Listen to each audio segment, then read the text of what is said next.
Is Rogers TV Ottawa. Number one for local news in Ottawa and the Valley. This is City News, now on 101.1 FM and 1310 AM. It's Wednesday, March 9th. Good morning. I'm Andrew Boyle. Right now in Ottawa, minus 4 degrees. It's minus 3 in Smiths Falls. And here's what's making news in Ottawa and the Valley. Taking off the mask after March break. As we approach the second anniversary of COVID-19 declared a global pandemic, there's word the province is about to do away with the mask mandate. The latest from Queen's Park. Here's Kevin Meisner. It appears the province's mandatory requirement to wear a mask in schools, restaurants, stores, and other indoor settings across Ontario will be stripped away a week from Monday. The Toronto Star is quoting sources who confirm March 21st will be the day the mandate is lifted. Now, we'll likely get the official word from Chief Medical Officer of Health Dr. Kieran Moore today. Just last week, he signaled the mask mandate would indeed be done away with in March, but not this early. Because the trends look so good that we can anticipate, if the trends continue, removing mandatory masking by the end of March. So again, it is expected to be confirmed that March 21st will be the end date for the mask mandate at the provincial level. It's widely expected, however, that masks will still be optional in a number of indoor settings. Some individual stores and other locations may actually still require them, depending on what they see the need for their customers and for their staff. Now, of course, today also will be the last regularly scheduled update from the Chief Medical Officer of Health when it comes to COVID in Ontario. Kevin Meisner, City News. City News time 9:01. Now your forecast with meteorologist Jill Taylor. On the mild side for us today and again tomorrow, could get some wet flurries today or some showers and a chance of a few flurries tonight. 3 degrees the high today, minus 6 for the low, and sun and cloud tomorrow, a gusty west wind, the high about 2. For today, the high 3. And right now it's minus 4 degrees in Ottawa, minus 3 in Smiths Falls. Renewed efforts to rescue civilians from increasingly dire condition in besieged Ukrainian cities are underway. Authorities announced another ceasefire to allow civilians to escape from several border cities, though past attempts have failed. Here's reporter Ian Pennell, who is in Kyiv. One area where a humanitarian corridor was established under a temporary ceasefire is Summa, near the Russian border. 5,000 civilians successfully evacuated by bus on Tuesday. But their city has been devastated. But conditions for many are now dire. The southern city of Mariupol has been under siege for days, cut off without power or heating, and now running low on supplies. An attempt to get people out from there failed after Ukraine said Russian mortars struck an evacuation route. Now, one consequence of the Russian invasion of Ukraine is the price for oil and gasoline. Expect another jump at the pump tonight. Our senior business editor, Mike Eppel, has the details. Another 6 cent per liter increase is the forecast for this time tomorrow, according to Roger McKnight at Enpro, putting the price of the pumps up to almost $1.91 per liter, all-time high. These records are becoming a bit of a broken record for drivers, but nevertheless, we're looking at some very significant cost increases for drivers, consumers in general. The ripple effects we don't know quite yet from an overall economic perspective. But this all comes after yesterday we saw the price for oil reach its highest level in 14 years, $125 per barrel after the U.S. put those sanctions on Russian energy imports, followed by the U.K. And the ripple effect on the supply-demand metrics in the market still going through, and expect even further pump pains to come as oil prices are not going to cool down significantly in short order. At the City News Business Center, I'm Mike Eppel. And I'm Andrew Boyle for News Anytime. Follow up online at ottawa.citynews.ca.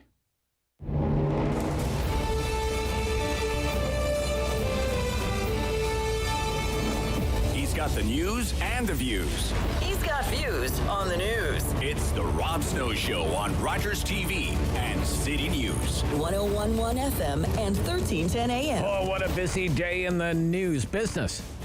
Let's get right into it on the Rob Snow Show on City News. Coming right up, propaganda, disinformation.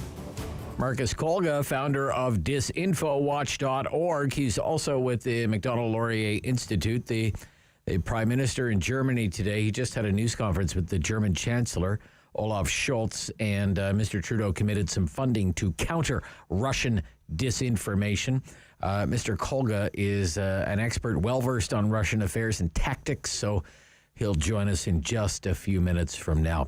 Now, coming out of this news conference, this is very interesting. About 25 minutes ago, I was listening in. Mr. Trudeau was asked about the energy crisis that this war has created. It is particularly acute in Germany because Germany is so reliant on Russian gas.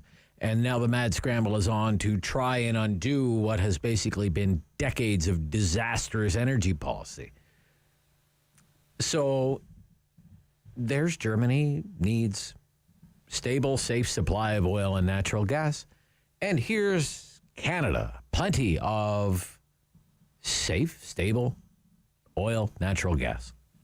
It would seem to be a match made in heaven. But I want you to listen. Let's listen to the reporter's question together and the answer from the Prime Minister of Canada. Roll tape, please, David. Hi, this is a question for both of you on energy policy.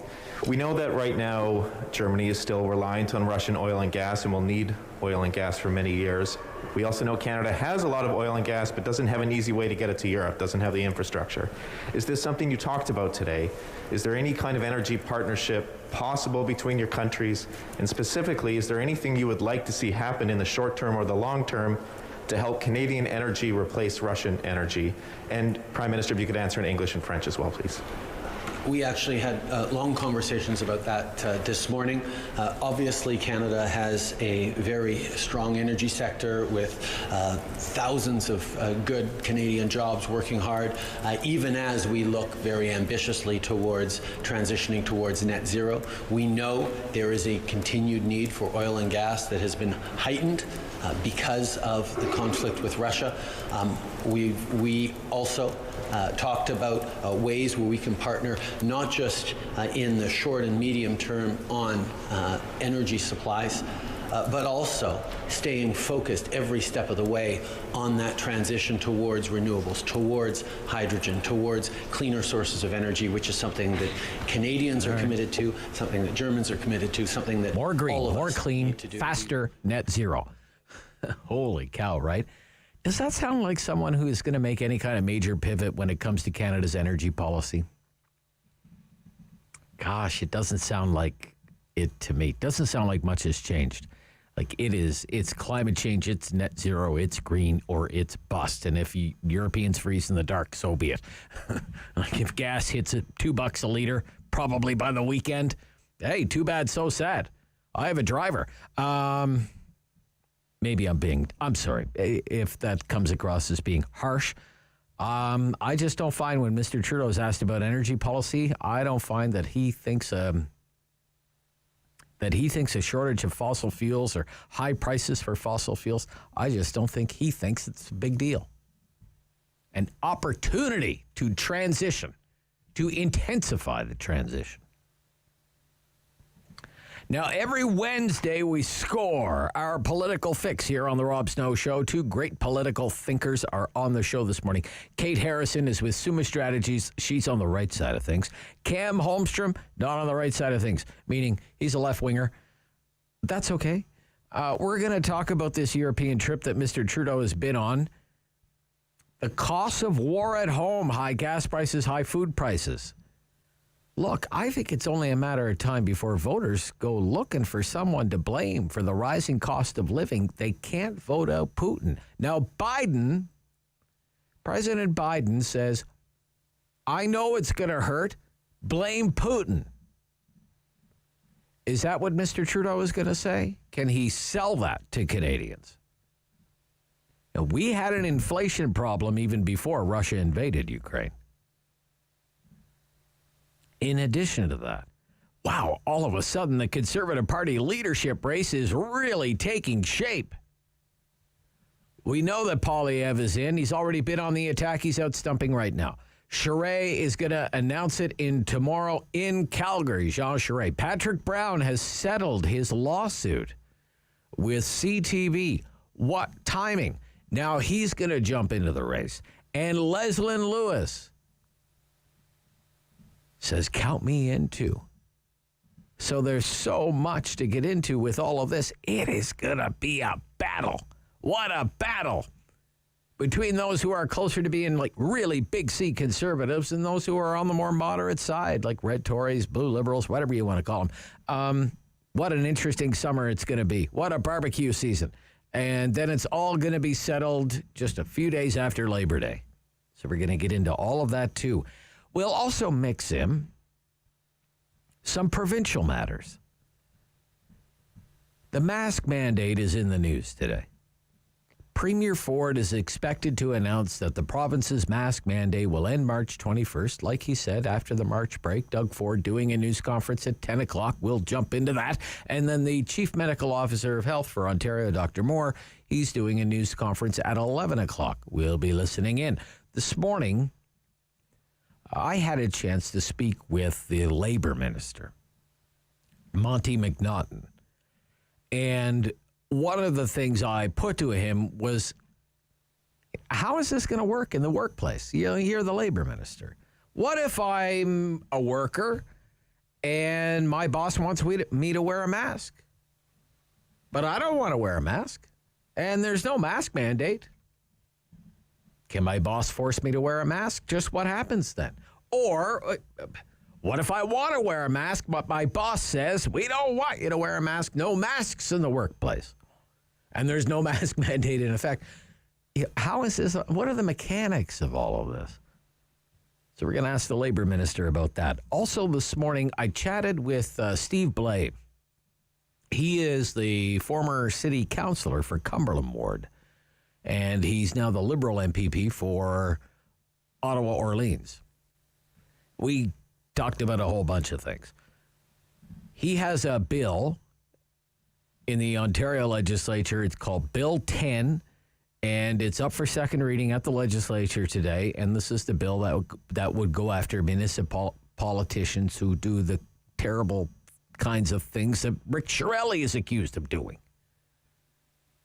Because as we've seen, there's very little that can be done about that kind of thing because Rick Shirelli is still a city councillor after all. So we get into the weeds on that bill. And then I also asked him about the upcoming light rail inquiry, because Steve Blais is probably going to be called to testify at the light rail public inquiry. He was chair of the Transit Commission for a number of years. In addition, we have this planning committee meeting tomorrow at City Hall, and you have city planners and the provincial government, and they're at odds on a whole bunch of stuff about how to build more homes, build them fast, and hopefully that'll do something about housing affordability. That is going to be a massive planning committee meeting tomorrow. It's very important. So all of that is coming up, and the Talkback Hour, it's back at 750-1310, 750-1310, 613-750-1310, between 10 and 11. An hour of opinions, an hour of phone calls, your opinions, hottest hour of talk radio in town. Just ask around. We have the ratings to prove it. Hey, this morning I want to talk about national defense and what the Canadian government spends on national defense. It's not 2% of our GDP. That is supposed to be the NATO benchmark, and we've heard a lot of talk about that this week. Mr. Trudeau's taken some questions about that this week. He's danced and dodged and weaved all around that. 2% of GDP. We don't spend anything close to that. As best I can see, if we wanted the Canadian government to meet that 2% NATO benchmark, we would have to increase the budget for national defense by about 70%. Big numbers, big numbers. My question for you is, should we? Should we increase the budget for national defense to meet that NATO benchmark of 2% of GDP? That's the topic for the Talkback Hour, right here on The Rob Snow Show on City News. The Rob Snow Show.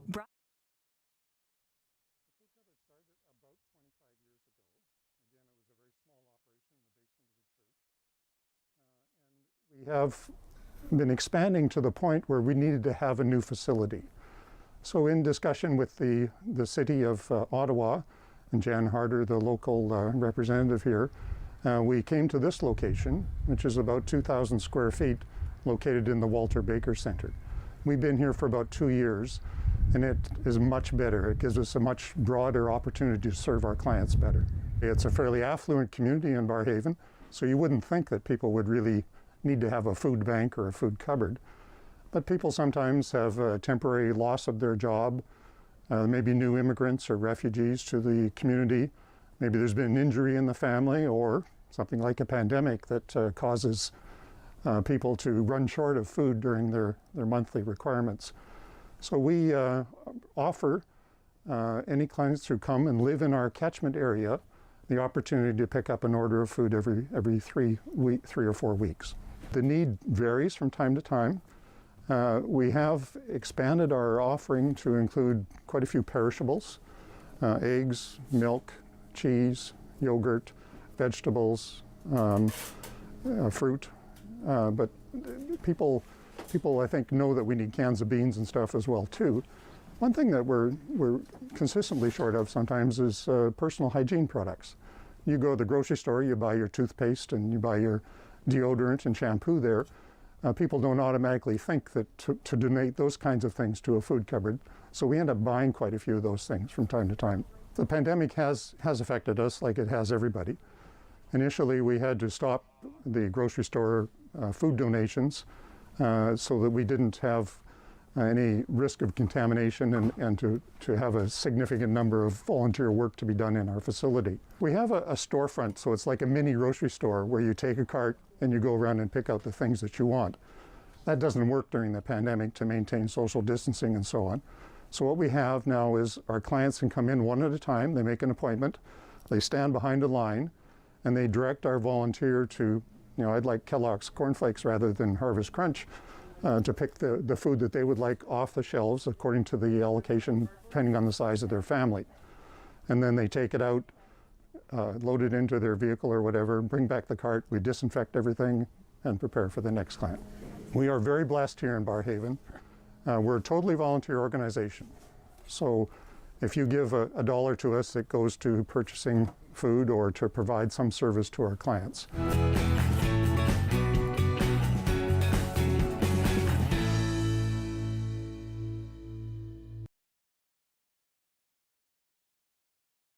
The world is changing. So keep up with Rob. The Rob Snow Show returns on Rogers TV and City News, 101.1 FM and 1310 AM. Okay, Marcus Kolga is an international award-winning documentary filmmaker, journalist, digital communications strategist, leading expert on Russia and Central and Eastern European issues. He has a focus on communication strategy, media strategy as tools of foreign policy and national defense policy. And you probably read him in the Globe and Mail and the Toronto Star, or you've heard him previously here on the Rob Snow Show. We're just having a bit of a time trying to get him on right now, but he was supposed to join us and talk about disinformation. So let's do this. While we try and get Marcus on the line, I want you to listen. There's a big media contingent that's following the Prime Minister on this European tour, and this is going to be one of the topics that I want to get into during the talkback hour this morning. This whole idea that we're not living up to our NATO commitments of spending 2% of our gross domestic product on military spending, on national defense spending. Marika Walsh with the Globe and Mail put this to Mr. Trudeau on Monday. You remember Mr. Trudeau had a news conference on Monday in London, and standing beside him was the UK Prime Minister Boris Johnson. Boris Johnson's government spends more than 2% of its GDP on national defense. And also there was Mark Rutte, the Prime Minister of the Netherlands. And Marika Walsh of the Globe and Mail put the question to Prime Minister Johnson. Look, Prime Minister, your country spends more than 2% of its GDP on national defense. Mr. Trudeau's government doesn't spend anything close to 2%. Is that fair? Let's listen to how this went down here. Prime Minister Johnson, particularly for you, you spend more than the 2% target in NATO. Canada spends well less. Is that acceptable to you? So, do you want to have a go at that first? Okay, well, thank you, Marika. Marika, thank you very much. Look, yes, it's true. We spend about 2.4% now. But look, I think that Canada is a fantastic ally, friend, and partner, and I'm not going to make any comment on Canada's approach, except to say this: that I do think that the world is clearly changing, and I think that what we can't do post the invasion of Ukraine is assume that we can go back to a kind of status quo ante, a kind of new normalization in the way that we did after the invasion of Crimea in 2014, or the seizure of Crimea and the Donbass area. We've got to recognize that things have changed and that we need a new focus on our collective security. And I think. Okay, so that was on Monday, and then later there was some comments from Mr. Trudeau. Okay, the question is about spending as a percentage of GDP, and the NATO benchmark is 2%. Now, we're not going to play the whole 3 minutes, but take our word for it. David has vetted this answer from Mr. Trudeau. He talks for 3 minutes, never says the word NATO. Never even says NATO, not even once. Roll tape on that, David. But that's why we are resolved in being there for the long term. The courage of Ukrainians in standing up to the Russian invaders has inspired and humbled us all. And we need to show ourselves as determined to push back against Putin, against the Kremlin, as hard as we can and as effectively as we can. And that's where, I mean, from the beginning, Boris and I and a couple of others were pushing so hard on SWIFT, on the central banks, on the Russian central bank, including going after their ability to draw on their reserves, something that even a week ago we didn't think would be in the cards. And yet, seeing just how strongly democracies around the world have stood and responded, I think is a surprise to Putin, perhaps a little bit of a surprise to all of us as well, that we actually can stand and push back really hard for the questions about NATO, drive us. Right. And quite frankly, the defense spending unprecedented display of support of 141 countries at the United Nations. Yeah, okay. Supporting this resolution. All right, okay. So then we go to yesterday. Yesterday, Mr. Trudeau was in Latvia. And I'm trying to think who was there. We had the Prime Minister of Spain was there. Prime Minister of Latvia was there. We have troops in Latvia. He announced an extension to the mission of Latvia. Secretary General of NATO was there. And so was the Prime Minister and the Defense Minister, Anita Anand. And Murray Brewster is the national defense correspondent with the public broadcaster. And it's the same question.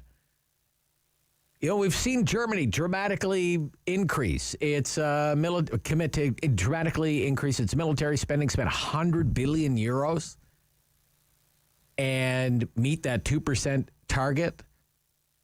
Will your government spend more on defense and meet that 2% NATO spending? Let's listen to this question and answer. It's about 90 seconds or so. It's worth it. Go ahead. Will your government commit to an urgent procurement to cover those capability gaps? And will your government commit to meeting NATO's benchmark standard of 2% of GDP in defense spending?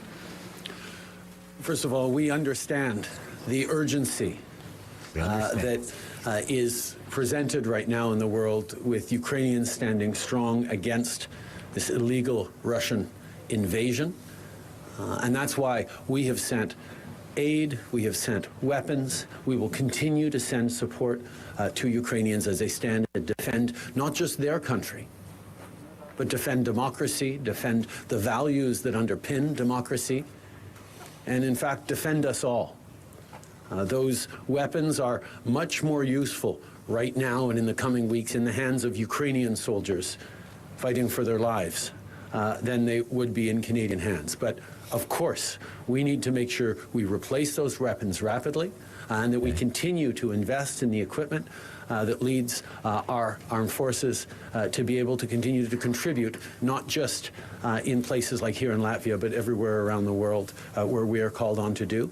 I had an excellent conversation with Secretary General Stoltenberg earlier this afternoon, in which I talked about, indeed, our approach to continuing to invest in our military and making sure that Canada is always there to stand up. Okay. But will you spend 2% of the country's GDP? Commit that as a benchmark. First of all, we understand, the urgency. Yeah. So 2 days in a row, I don't know if it came up in the news conference today. I did. You were listening, David. Did you hear any questions about... Didn't come up today, no. Didn't come up today. No one asked about NATO today. That's too bad. 2 days in a row, he did not answer that question. So look, we have a $2 trillion economy in Canadian dollars. The Canadian economy, the GDP of Canada, is $2 trillion. 2% of $2 trillion is $40 billion. That would, if we wanted to meet the NATO target, the defense budget should be $40 billion. The current outlay, the budget for the 2020-2021 fiscal year for the Department of National Defense to run the whole military is $23 billion. Not $40 billion, $23 billion. So to meet that NATO target, you have to come up with, $16.7 billion or so to bring you up to $40 billion, which is an increase of roughly 70%. So I want to get into this with you during the talkback hour. Trump wasn't the first to bring this up. We've always been accused of being a laggard when it comes to being part of NATO, that we're not doing our share, money-wise. Well, they speak about the gravity of the situation, and it is certainly that and then some. Then shouldn't it be a case of show us the money? That's coming up during the talkback hour after the 10 o'clock news. Also ahead, Valley View. Bruce McIntyre is with the Eganville Leader, our Valley correspondent. Also does work for City News here in Ottawa, ottawa.citynews.ca. And on the light rail public inquiry. The only independent group granted full standing is Transport Action Canada, and David Jeans is with that organization. He's going to join me this morning as well. This is the Rob Snow Show, your political fix after the news on City News.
one for local news in Ottawa and the Valley. This is City News, now on 101.1 FM and 1310 AM. It's Wednesday, March 9th. Good morning. I'm Andrew Boyle. Right now in Ottawa, -2 degrees. In Smiths Falls, it's -1. Here's what's making news at this hour. $1.90 for a litre of gas. That's expected to be the average price by this time tomorrow. After a couple of days of stable but high prices, they're set to climb again tonight by another 6 cents or so to that mark, and it would be another record price per litre.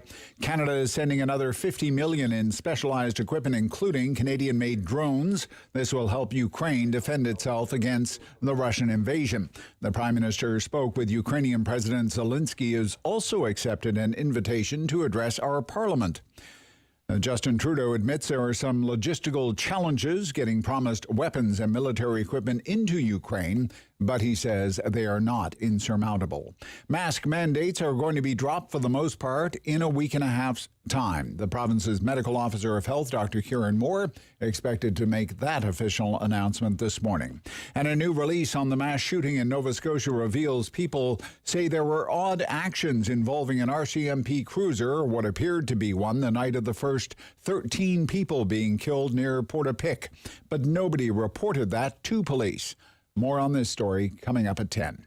City News Time, 9:31. I'm Andrew Boyle. For news anytime. Follow up online at ottawa.citynews.ca. Firm. Fair. Fun. The Rob Snow Show returns On Rogers TV and City News, 101.1 FM. and 1310 AM. It's time to score your political fix. Kate Harrison's back. My friend on the right side of things, Vice Chair, Summa Strategies. Good morning, Kate. Good morning, Rob. How are you? I'm good. Kate, it's good to hear from you. Cam Holmstrom, my friend on the left side of things. Consultant, Bluesky Strategy Group. Cam. Good morning. How are you, Cam? I'm great. Glad to be back. Good. Are you in Kenora? I only wish. No, I'm at my home in Brockville. In Brockville. In Brockville. I wish I could be back home, but no, this is where I live. Well, I don't know. I just heard $1.90 for gas for Ottawa, so I'm thinking, geez, I wonder what they're paying in Kenora. It's probably even more. So it'll hit $2 in no time flat, unfortunately. Yeah, it's tough. It's tough for sure. But we can talk about that a little later. I want to get into all the twists and turns of the Conservative Party leadership. This is a race that's really starting to take shape now. Poilievre is in. He's already on the attack. Charest will announce tomorrow in Calgary, of all places. Yesterday, Leslyn Lewis revealed her intention to run again. And Patrick Brown has recently settled his lawsuit with CTV and will reportedly announce, hey, I'm in too. So I have so many questions. Kate, who is the favorite right now? I think this is, at this point, Pierre Poilievre's to lose. He has that first mover advantage. He came out quite strongly with a pretty sizable caucus backing. There's been a lot of people, obviously, within the movement that have had their eye on Pierre for some time, and a lot of chatter that he may be next to take the leadership position. So I do think that this is his to lose. But I remember that was also the consensus on Peter MacKay when he ran last time, and I'm not sure that people had necessarily pegged Andrew Scheer as the runaway favorite when he cinched the leadership the time before that. So I think anything is possible in these races. Pierre, it will be difficult to mount a challenge to Pierre because I do think that he has the pulse on kind of today's contemporary conservative movement and thought, and when it comes to ground organization, which is how you win these things, that counts for a lot. So I think he's the one to beat. The one to beat. Okay. Cam Holmstrom, who is the favorite in the Conservative Party leadership race? I agree. It's Pierre Poilievre, but I don't think he's unbeatable at this point. Like he spent a lot of political capital in the last 2 weeks trying to keep Jean Charest out of this race, and that wasn't for nothing. Is because Pierre has a straighter path because he already has a lot of support from people who are already members. Charest, by getting into the race, even though he's got baggage, it's all out on the table. There's nothing worse to come out about him. But there's also a faction of the party, and frankly, of Canadian society in general, who would like to have a more moderate conservative voice to maybe rally behind. So to me, that it's a real clear contrast with it, which will help Charest organize. The question is, can he sign up the members? Not just going to be the nuts and bolts of it. You need to be able to get the bodies in the room. You need to be able to get the people to sign up.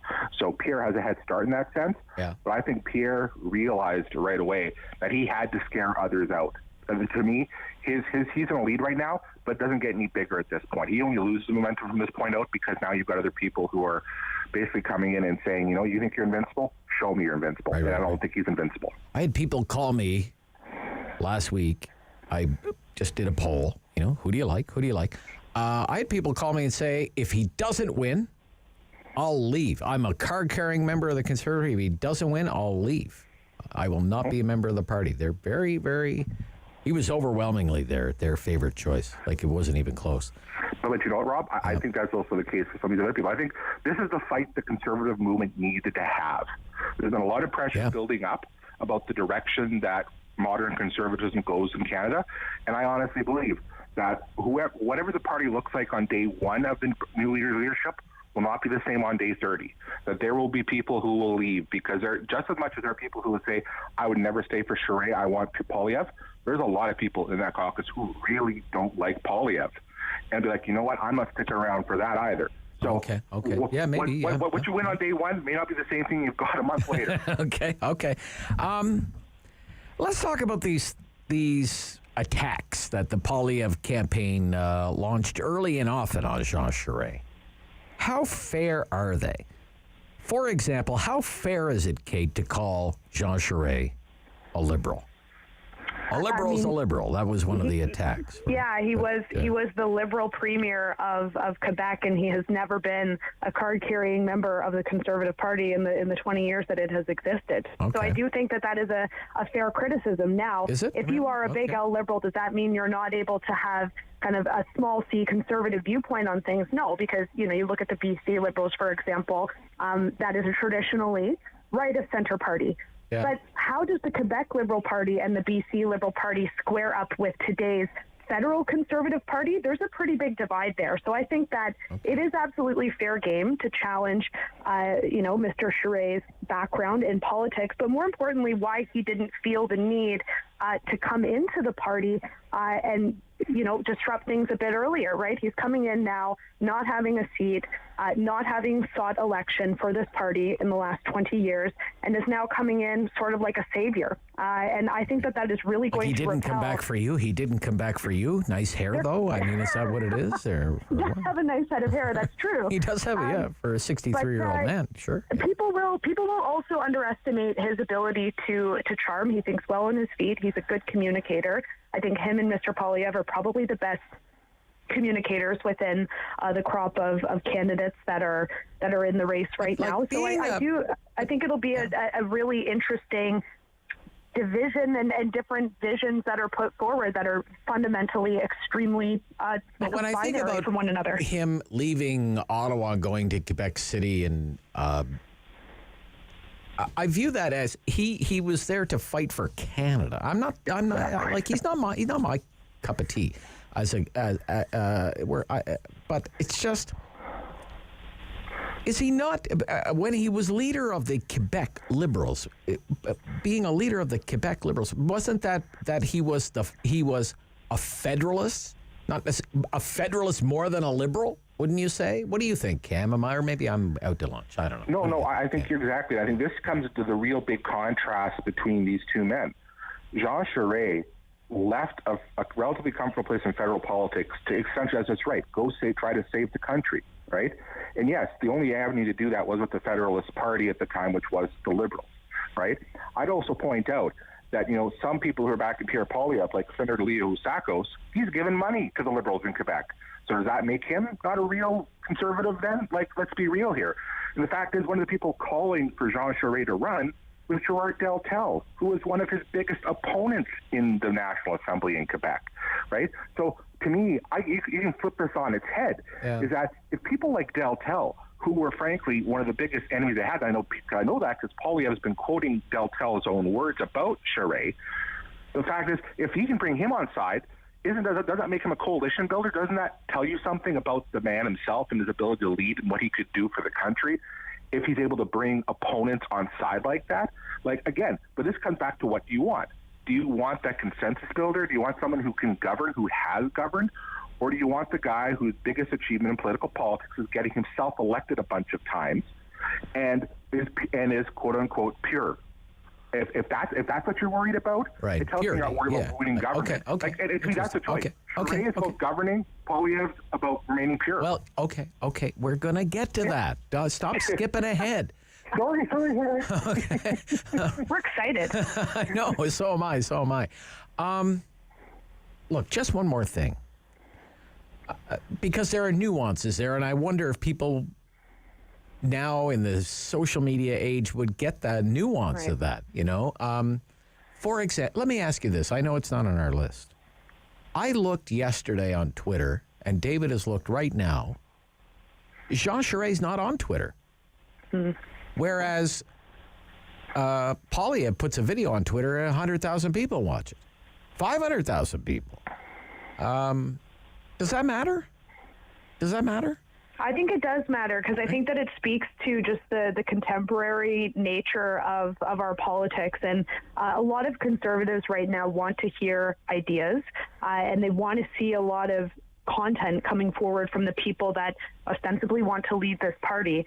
And relying on mainstream media to do that and glowing editorials in the Globe and Mail, you're only going to reach a fraction of Canadians, but also conservative voters that are frankly turning to new media outlets and social media to consume news. So I think that it's again going to be a very long road for Mr. Charest to start chipping away at that advantage that Poilievre has been building for years and years as kind of this face of today's conservative movement. Like, it's interesting when you do a search on Twitter for Jean Charest Twitter accounts, there are actually like 3 or 4 satirical Jean Charest Twitter accounts. There's no real Jean Charest Twitter account. So I don't know if that matters. Do you think that matters, Cam, right now? Does it matter? Well, you know what? It's interesting because to me this speaks to the strengths and weaknesses of each candidate, right? Okay. Jean Charest has got this governing background that he can lean upon. That's right. He has not been in elected politics for a while and does not have a social media presence, whereas Pierre Poilievre has that. And as someone who is a member of a party who's constantly told that social media means nothing in elections, when my leader is extremely popular on social media, I'd be a little bit of a hypocrite if I didn't point that out right now when it comes to Pierre Poilievre. So, yes, Pierre Poilievre knows how to turn a line on Twitter and drive social media engagement. Does he know how to govern anything? No, he doesn't. So again, it's like, what's your pitch to the voters, right? Now, both these candidates have ground they need to make up, right? They both have questions that need to be answered. For Charest, that is one of them. How are you going to engage? And I know for me, that's something I'm going to be looking for, is who's coming on side with you, and how are you going to try to make up that difference? How are you going to try to reach out to people? Because that is a question he does need to answer. Can someone of his generation, political generation, operate in this one? And I think that is a legitimate question to ask. Okay. Second choices are so important. Just ask Peter MacKay. Right? Didn't we predict that, Kate, at the time? That the longer it goes on, the worse it's going to be for MacKay? And isn't that the way it totally played out? It's totally the way it played out. I'm happy to have that be the revisionist history, Rob, and take credit for it. Yeah, really? absolutely. Yeah, that's how I remember it. Like it was yesterday. And that's why I think Leslyn Lewis is not going to win, but she could crown the champion. What do you think, Kate? It's interesting. I think Lewis's candidacy last time, a lot of people looked at it with a bit of novelty and interest. And, I was very happy to see Lewis enter the race last time and shake things up a bit. I think that it will actually be a little bit more difficult for her this time around. I think there will be a little bit more of a critical eye to the ideas that she's putting forward and a little bit more attention paid to her in a critical manner because people didn't really know what she was all about last time. And now that she's a known quantity, people will start kind of peeling back the layers a little bit more. So I think that she will. I don't want to suggest that she's not going to be an important factor in the race. I absolutely think she will be. And it'll be interesting to see how some of the front runners try to go about courting those Lewis supporters. But I do think that there is maybe a fraction of the vote that would have previously been with her that could go another direction. Roman Baber, for example, is thinking about throwing his hat in. He's definitely going to try to occupy more of that COVID fatigue, libertarian type of perspective. Does Lewis bleed votes to him or a candidate like him? I think that it's going to be a bit tougher this time for her to have the success that she did in 2019, 2020. Okay. All right. Okay. What do you think, Ken? Well, Lewis, you know what, the Lewis factor. To me, this is to me is going to be one of the wild cards in all this, and I kind of put Patrick Brown in the same category, because when Patrick Brown ran for the Ontario PC leadership, and obviously Lewis last time when she ran, they both leaned heavily on the social conservative constituency, right, to kind of get them to a point where they were in a position to have the success they did. But those second place votes had a place to go naturally, right? And when we're looking at the two frontrunners, Charest and Poilievre, they're definitely not going to go to Charest. I'd be floored if that happened. But I don't think Pierre Poilievre is necessarily seen as a great champion for the social conservative cause either. So again, it's like, do these people, how much of that vote actually goes to one of these places? Do they just drop off? Do they just decide, you know what, this is our fight too for our place in the party, and if we don't feel we're represented, we're just going to go elsewhere. We're not going to vote anymore. And but to me, that's the interesting part of this, is that it's not as easy to figure out where those second place votes would go this time. And honestly, to me, that means that being ahead on the first ballot becomes that much more important, because if you're trying to get across the finish line, all of a sudden, as you go along the rounds and there are fewer people, fewer ballots in the pool, those ones you've already got become that much more valuable, right? So that to me gives an advantage to someone like Poilievre, kind of almost by default, because I think he's more likely to have that in there. But the other thing with Lewis as well is that I guarantee you, she's got all her lists. They're only a couple of years old, right? And we know that faction of the party is very motivated right now, especially with what happened in December around the conversion therapy piece and the move that Mayor O'Toole made. Like, there's motivation there. The question is that if Lewis drops off, do they have somewhere else to go? And I don't know. I think that's an open question. Right. That's interesting. Okay, when we come back, we'll talk a little bit more about the leadership race, some of the other players. Patrick Brown is an interesting story as well that we'll have to touch on. And military spending 2 days in a row. Mr. Prime Minister Justin Trudeau is asked during his European tour if he would commit to the 2% NATO benchmark. And 2 days in a row, he dodged the question. Didn't give a straight answer. We'll talk about that when we come back. Your Political Fix. Rob Snow Show, City News.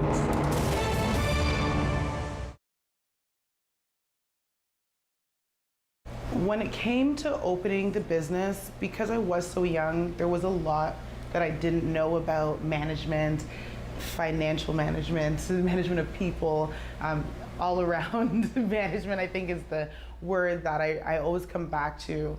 I think that I always had a passion, and I knew that I wanted to create a space for people to get their hair done, but I had no idea, even having studied business management, what it really took to open a business as well as sustain a successful business. So in 2014, I was actually working with Angela Sutcliffe. She was my business coach at the time, and she was like, what's your niche? Like, what separates you from other salons? And when we started to really dig, it was the curls. It was the fact that we work with all curl types: curly, kinky, wavy, coily, which is how we identify our curl types. And then you have straight hair as well, of course. But more than 70% of the world has some sort of curl pattern to their hair.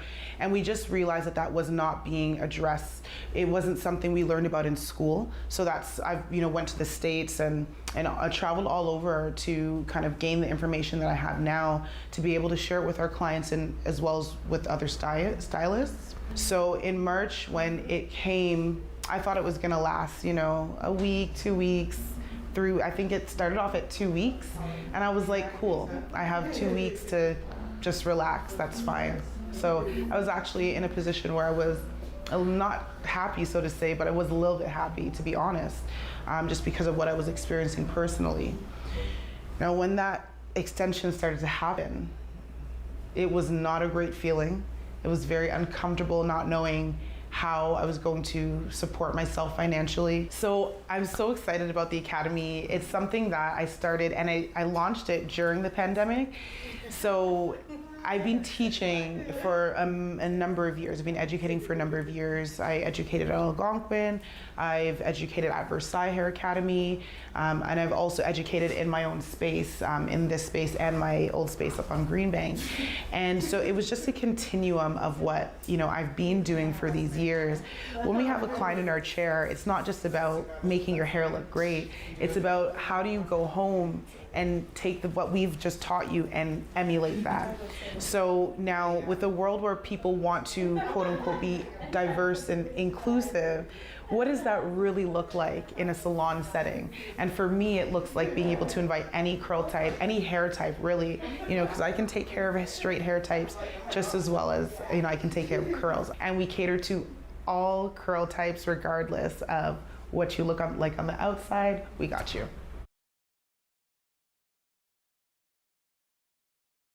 He's a pillar of community opinion. The Rob Snow Show returns on Rogers TV and City News. 101.1 FM and 1310 AM. Part 2, your political fix. Kate Harrison from Summa, Kim Holmstrom from Bluesky. So Patrick Brown has settled the lawsuit with CTV, but is he still carrying the baggage? Kate, what do you think? I think so. I think, those outside of Ontario who might be a little bit, curious in his candidacy, it's a Google search away to figure out what took him down in Ontario politics. And I think that he still has some ground to make up there. But more than just kind of his ouster as PC leader, I think that he's also going to have some stiff competition when it comes to policy. When he ran after he won the PC leadership, he leaned in pretty heavily on a carbon tax. Well, that's probably not going to fly with a lot of voters in Western Canada. Yeah. Doesn't mean there's not room for debate in the contest, but I think that he will have a difficult time being a palatable candidate, certainly in the West, where Poilievre is making up quite a bit of ground. And outside of Ontario, I'm not sure that a lot of people are all that familiar with Patrick Brown, though he can talk quite a bit about his ability to pull new Canadians into the party and into the fold. He did that with the PCs, and he obviously worked that network very well to become mayor of Brampton. So very interested to see. Well, he worked it pretty well to offers on become that the front. PC leader in the first place. That was a lot of the success behind his leadership. This is the thing with him. Man, you can't underestimate. He'll work.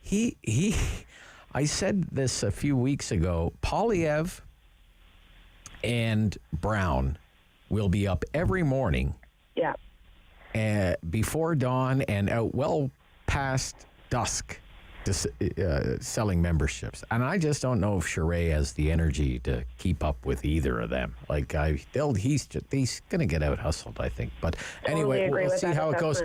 Cam, what do you think?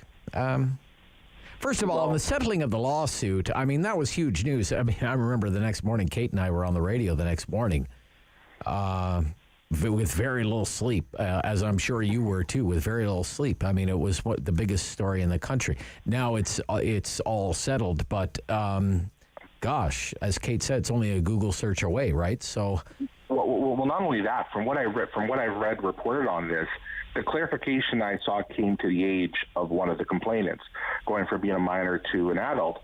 I haven't seen anything else beyond that, though. So what was accused to have happened not being disputed? Either way, it doesn't. He may say his name is cleared. I don't know how clear it is, and let's just be real about that. I think for a lot of people, that's right. It's going to be a question in their minds that'll sit out there, and they'll have to consider in their calculus. The other thing is you have to remember how Patrick Brown rose to the PC leadership to begin with. Mm-hmm. Yes, he did great outreach in the New Canadian community and signing up members. But he also had a big backing in the social conservative side, right? Remember, he was a true blue guy. He was a true blue guy, right? And he turned on them. And he turned on them. Yeah, that doesn't sound familiar at all, right? Exactly, right? Yeah. So, they have long memories. And all of a sudden, that's a big bridge he burned, especially when it comes to this environment, right? You're right. I don't know how he has the same problem as Charest in that sense.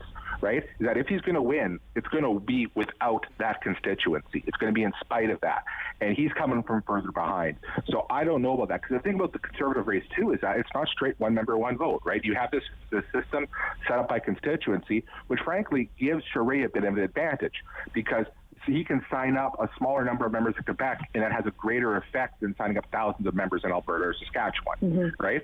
So Charest has a natural place to build from. And frankly, let's remember, it was Quebec that got both Scheer and O'Toole over the top in the end, right? Yeah, that's so true. Charest's going to have to hustle, but what he's going to have to pull off is not going to be as serious as some of the others. He doesn't have to come up with 200,000 new members to win this thing. He needs to come up with enough members in the right places to make it work. Right. Yeah, okay.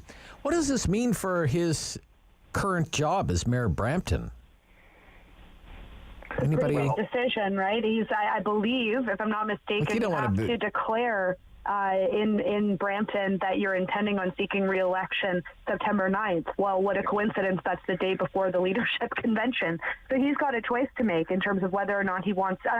I suppose he could try to argue that he can do both at the same time. I think that'll fall pretty flat with members. I think so. Yeah. I think that this is actually a pretty big decision for him, because he's giving up what I would understand to be more of a sure thing in terms of a re-election in Brampton for taking on a juggernaut in Pierre and making up considerable ground. It's a big risk.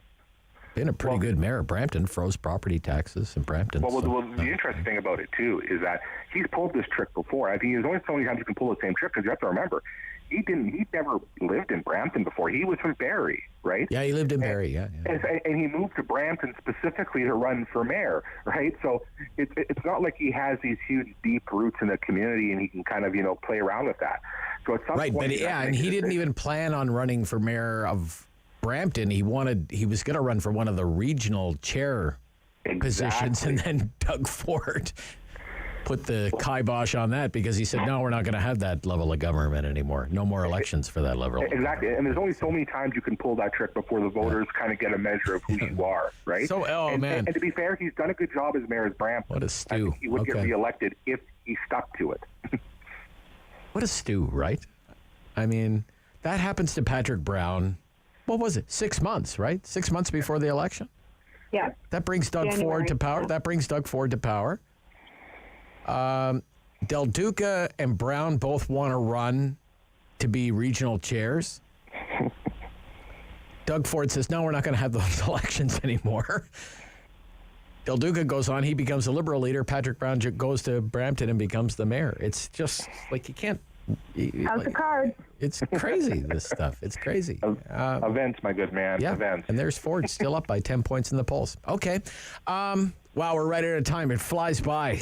Such a busy political world. Thanks for helping us understand it a little clearer this morning. Appreciate it. Always glad. Yeah. We'll speak soon. Kate Harrison is Vice Chair of Summa Strategies, and Cam Holmstrom is with Bluesky Strategy Group. I'm Rob Snow, and this is the Talkback Hour, coming up next on City News.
is City News. CIWW 1310 AM in Ottawa. And CJET 1011 FM in Smiths Falls and the Valley. Number 1 for local news in Ottawa and the Valley. This is City News, now on 1011 FM and 1310 AM.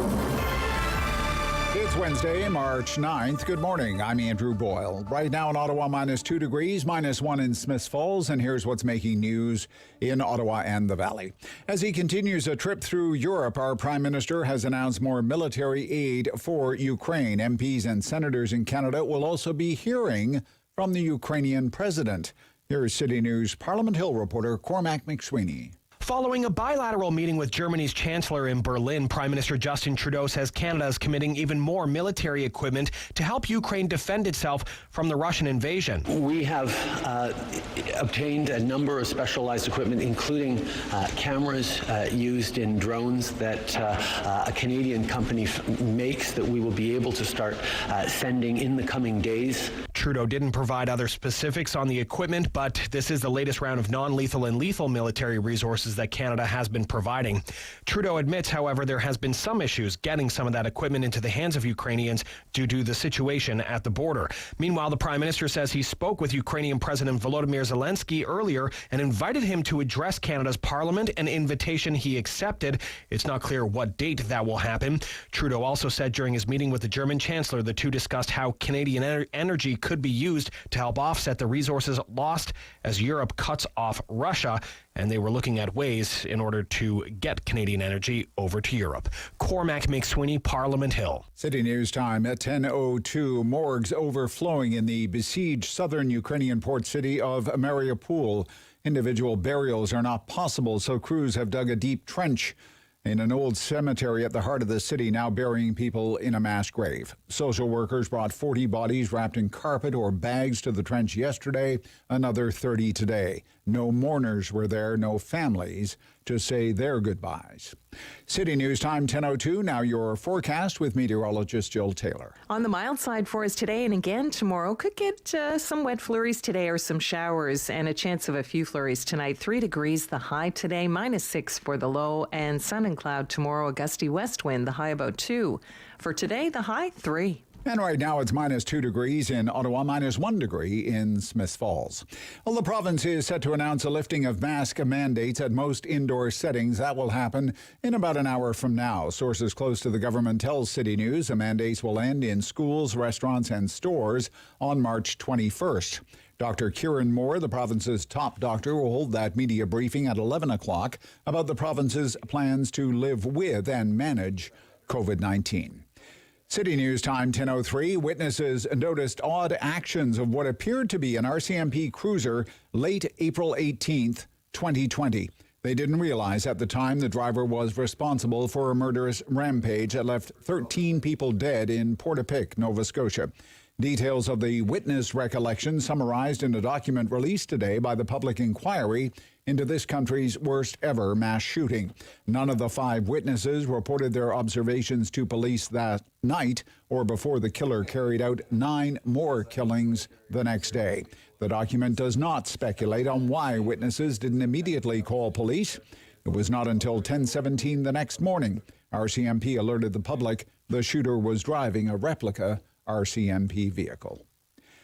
I'm Andrew Boyle for News Anytime. Follow up online at ottawa.citynews.ca. Talk back. Hello. On the Rob Snow Show. The phone lines are open at 613-750-1310. Now, the Rob Snow Show continues. Should Canada spend more on national defense? Let's do a rapid poll on this, okay? Yes, no, why not? We're not reinventing the wheel around here. I'm going to keep track of your answers. I always find it interesting to keep track of your answers.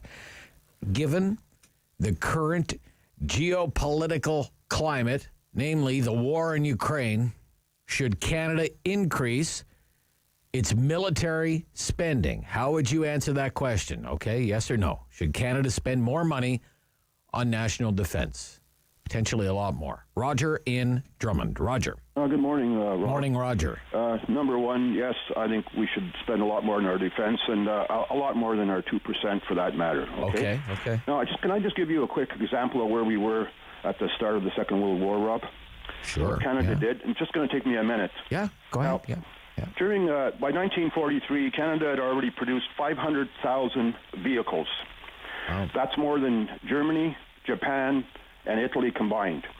85,000 heavy guns, 12,000 aircraft, 600 ships of all different kinds, millions of tons of military supplies. Now, we had a population of 13.5 million people, Rob. We sent over 1.25 million overseas at that time. We trained 1.25 million Commonwealth pilots on our soil. And by the time Britain decided that they would pay for our war debt, Canada said no, it was paid off by 1956. You know, Rob, any country worth their salt has to have a military. Now, if we want the United States to keep protecting us, let's go ahead and do that, because if somebody goes to war against us, the United States protects us, well, guess what? We have no more sovereignty because they have to pay a price for it. So when are we going to wake up? We look at what's going on in this country, Rob, with our energy supply. It's a made-in-Canada problem, and everybody's paying through the nose, and people are hurting terribly. When's it going to stop? All right. Come on, Mr. Trudeau. It's time to pick up and get moving, All right. Roger, thank you. Thank you, Roger. Yep, 750-1310, 750-1310. Should Canada increase its spending on national defense, on the armed forces, on the military? How would you answer that question? I want to take a lot of calls on this one if I can. Love to hear from you. 3 lines available there. The wait won't be too long at all. Cameron in Ottawa. Good morning, Cameron. Hey, Rob. How's it going? It goes, sir. Yes Good. or no on increasing military spending? Absolutely, we should. Yeah, okay. All right. I served in the Army for 3 years. I was never anything great and grandiose, so I'm just being very humble about my background. Sure. But someone that was in the military, I could tell you this. Anyone listening right now, if I say the words clothing store to you and you served, you know exactly what I mean when it comes to getting your hands on the most basic pieces of equipment, such as clothing, your kit, your everyday gear. And you know that if you looked at your equipment, a lot of the time it probably said made in 1987 on it. If you needed new boots or a new rucksack or gloves or anything for winter warfare or anything like that, just at the most basic level in the Canadian military, to try to get the most basic piece of equipment that I just listed, it's a nightmare. Okay. So I'm just asking the viewers now, your audience. Viewers, listeners, whatever. Yep. Your listeners. Yep. If you served, you know that when you go for training with the military, you're going to the range 1 weekend a month. And that is your qualifications for shooting. 1 weekend per year, I apologize, not per month, per year. So, Rob, I'm asking you, you don't know, but would you feel confident deploying to a war zone with Russia, knowing that your shooting skills were really tested over 1 weekend, once a year? And that's all the training you got as far as room clearing, urban warfare, combat training, aside from your DP1 and DP2, which is the infantry courses. Aside from that, there's nothing left. There's no other training really provided aside from exercises. Right. We are not prepared, my friend, Not at spending all. enough. Not spending enough, right, Cameron? Okay, gotcha. Thank you, Cameron. Thank you. Some interesting insight there. Should Canada increase its budget for the military? 750-1310. Should Canada spend more money on national defense? Now, what prompted this, we're going to play a clip here. We'll have a couple of lines available there while I wait for some calls. Gosh, it's so interesting to watch Mr. Trudeau over these last couple of days on his European tour. I think the only time I've seen him smile when he was asked about meeting the Queen. He was all smiles then. Not so much when he gets asked about Canada's funding commitment to the NATO alliance. Then it's, dodge, weave, spin until you get dizzy. They've asked him twice, quite matter-of-factly, the reporters, right to his face, the reporters covering the Prime Minister on this trip. And as we've become used to in this country over the last 6 years, he never really answers the question. I don't think you can ask the question any better than Marika Walsh of the Globe and Mail. Just fantastic. Part of the contingent of news reporters in London a few days ago when the Prime Minister was part of this news conference with the UK Prime Minister Boris Johnson and Mark Rutte, Prime Minister of the Netherlands. And the reporter, Marika Walsh, looked at the UK Prime Minister. Mr. Johnson, your country spends more than 2% on NATO. Canada does not. Is that fair? Let's listen to the clip. Prime Minister Johnson, particularly for you, you spend more than the 2% target in NATO. Canada spends well less. Is that acceptable to you? So, do you want to have a go at that first? Okay, well, thank you, Marika. Marika, thank you very much. Look, yes, it's true. We spend about 2.4% now. But look, I think that Canada is a fantastic ally, friend, and partner, and I'm not going to make any comment on Canada's approach, except to say this: I do think that he's being a gentleman. The world is being a gentleman, changing, and I think what we go to Mr. Trudeau's answer. Let's air Mr. Trudeau's answer. Same question here. Same question, Mr. Trudeau in London on Monday. But that's why we are resolved in being there for the long term. The courage of Ukrainians in standing up to the Russian invaders has inspired and humbled us all. And we need to show ourselves as determined to push back against Putin, against the Kremlin, as hard as we can and as effectively as we can. Right. And that's where, from the beginning. But it's about 2%, right? It's about 2%. Are you going to spend 2% of GDP or not? Okay. Against the Kremlin, as hard as we can and as effectively as we can. And that's where, from the beginning, Boris and I and a couple of others were pushing so hard on SWIFT. Yeah, SWIFT, sanctions, on central bank, the central banks. Stuff, yeah. on Enough. He never answered the question, right? He never answered the question. And maybe that's because he thinks it's politically unpopular. He doesn't want to increase the defense budget to where it would need to be, which would be an increase of like 70% or something like that. Mark in Ottawa. Mark, good morning. You're on City News. Oh, thanks, Rob. Yeah, hi, Mark. Should Canada spend more money on national defense? Well, of course we should. Okay. We've got to keep up with our obligations. You know, if we had, maybe if we had a pipeline through Quebec and we were able to shoot gas over to Europe for a long time, maybe that would take care of it. Or maybe if we got rid of this bloody tax, this what-if carbon tax, I have no idea what it does. I really don't. I don't think any of your listeners do either. We could probably pay for this. Like, what is going on here? Okay. He's got to get his priorities straight. And also, if you take into account the amount of money that the government wasted and just blew away buying votes before COVID even struck, that money easily could have paid to upgrade our armed forces and get us in line. Like, there's no reason for this. All right. Thank you, Mark. Thank you, sir. Okay. 750-1310. There's a free line for you. Anne in Nepean. Anne. Good morning. Morning, Anne. Should we spend more on national defense? Yes, we should. Okay. This is not just about Russia. Right. We have to remember that Russia and China have been talking for a while. China is moving around all over the place. We have a real problem here. This appeasement thing that we've had going for the past 2 decades is coming back to bite us in the behind. And if we don't show any strength towards these people, because that's all they understand, we are going to have a real problem. And we have one now, and we know that Putin is not going to stop where he is. We know that China is circling around, just waiting for an opportunity here. And we know that North Korea is already, starting up their nuclear plants and shooting missiles. So this is not just about Russia. We have to be ready for these people, because if we're not, they'll be ready for us. Okay. Thank you, Anne. Thank you. Be right back. Our question: should Canada spend more on national defense? 2% is the NATO benchmark. It would require billions and billions and billions of dollars. Should Canada spend more on national defense? 750-1310, Rob Snow Show, City News.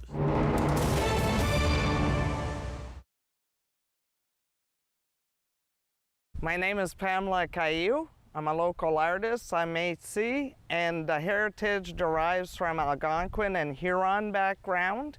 That comes from way, way back from the 1600s. I was trained in school classically, like we studied the masters like Picasso, Michelangelo, Van Gogh, and so you'd have to say it's quite different, my style. What I've done is taken the skills that were taught to me by traditional painting and incorporated that with the Indigenous heritage. My art pieces incorporate the energy and spirit of the Mother Earth in pretty much every single one of them, because I want people to realize, even though we might think we are the masters of the domain here on the planet, that is not the case. It's the Mother Earth that's providing a balance and our causes to live and whatnot. And it's just always see her and remember her and respect her. Well, I try to keep my style different because there are like a handful of Canadian artists that are really well known, like Norval Morrisseau and whatnot, but it's been done. So I kind of want to stay away from the pack, and that's what makes my artwork a little more unique. But at the same time, if you're looking at it, you do know it's Indigenous and you do know it's the woodland style. I usually start by coming up with an idea, which would be, let's say, 4 days. Well, it depends what's inspiring me at the time. It could be a lot of trees, it could be water, it could be the medicine wheel. I would choose a subject and try to really incorporate what it is I want people to see from that. So then from there, I would have sketchbooks and I do little sketches of everything because the canvas is expensive. So you don't want to start something and have to throw it away. And then from there, I go on to the bigger piece on the canvas. Once I have on my sketches the direction I want to take my artwork in. I chose a lot of vibrant colors for the pieces because if somebody is willing to make the commitment to have my piece of work in their home, I would actually like them to come home after a long, hard day, and some days aren't so great, to look at something that's very joyful.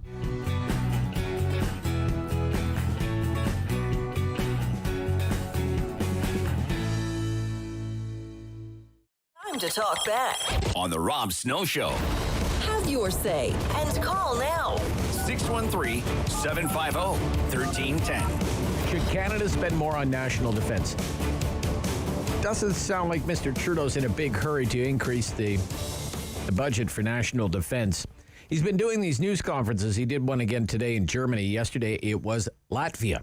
He was with the leader of Latvia, the leader of Spain, the NATO Secretary General. And it was the same kind of question. This time it was from the national defense correspondent for the public broadcaster, Murray Brewster, and it was the same kind of non-answer answer. Roll tape. Will your government commit to an urgent procurement to cover those capability gaps? And will your government commit to meeting NATO's benchmark standard of 2% of GDP in defense spending?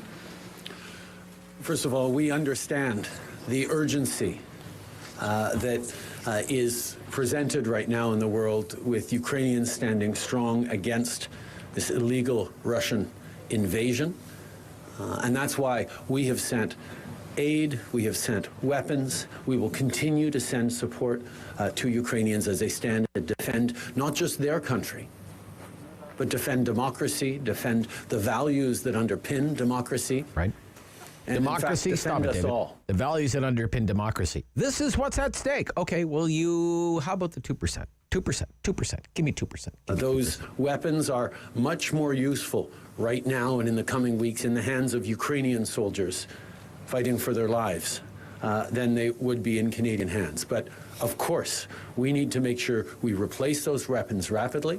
and that we continue to invest in the equipment that leads our armed forces to be able to continue to contribute, not just in places like here in Latvia, but everywhere around the world where we are called on to do. I had an excellent conversation with Secretary General Stoltenberg earlier this afternoon, in which I talked about, indeed, our approach to continuing to invest in our military and making sure that Canada is always there. It's hard to listen to at times. Right? It's not a firm commitment, okay? Now, if the question was about fighting climate change, what the government was willing to do to fight climate change, how much it would spend to fight climate change, it would be every dollar in the Treasury and then some. But even at this grave time for the world, it's hard to get a straight answer on military spending. But anyway, what do you think? 2%. 2%. That's what the NATO benchmark is. Darlene in Nepean. Darlene. Good morning, Rob. Yeah, hi, Darlene. Should we spend more on national defense? Of course. Okay. So I think this is a large problem of the lack of morale in our military. I mean, Canada's a laughing stock, in so many ways. But it goes beyond that. This is really, really serious. Oh, sure. Yeah. Trudeau is making such a great job, and it's the only thing he's done a great job on, is making Canada more and more dependent on China, other countries for the basic, like vaccines. You can just go on, military spending. We should be doing our fair share. Right. Okay. Much as we can. Much as we can. Okay. Thank you, Darlene. Thank you. Yep. Well, it would mean a big increase in the budget for national defense. Gloria in Ottawa. Gloria. Hello, Rob. Hi, Gloria. Hi. What do you think? Oh, definitely. We've needed it. They have been robbing the military for about 60 years that I know of personally. Wow, so, okay. Yeah, but we've got two borders to defend. One is going to be our northern borders up in the Arctic, because that will eventually, from one person or another, be under threat. The second will be, of course, our boundaries around the rest of the country, which pretty much porous. But remember, we did buy a submarine, and I believe it killed one sailor. Yeah, we bought used submarines. Oh, yeah, we did. We did such a great job, and that is why we will probably have to re-strategize, and then we'll also have to learn how to hire people who actually know what they're talking about. And for other people's information, Britain was cutting the throats of the shipyards back in the 1980s. I know for sure that they closed because of their negligence. They actually caused the close down of one shipyard, and there have been many, many shipyards in England that have been closed over the last 60 years. So, it's not so simple, but we do have to spend more. We send our military in with wrong uniforms. Does anybody remember that? Oh, yes, that's right. Yeah, we're going to have to really re-strategize, rethink, and get some people who know what they're talking about. Thank you, Gloria. Good. I want to get Keith on from Shawville. He called yesterday, didn't have time to fit him in. Keith.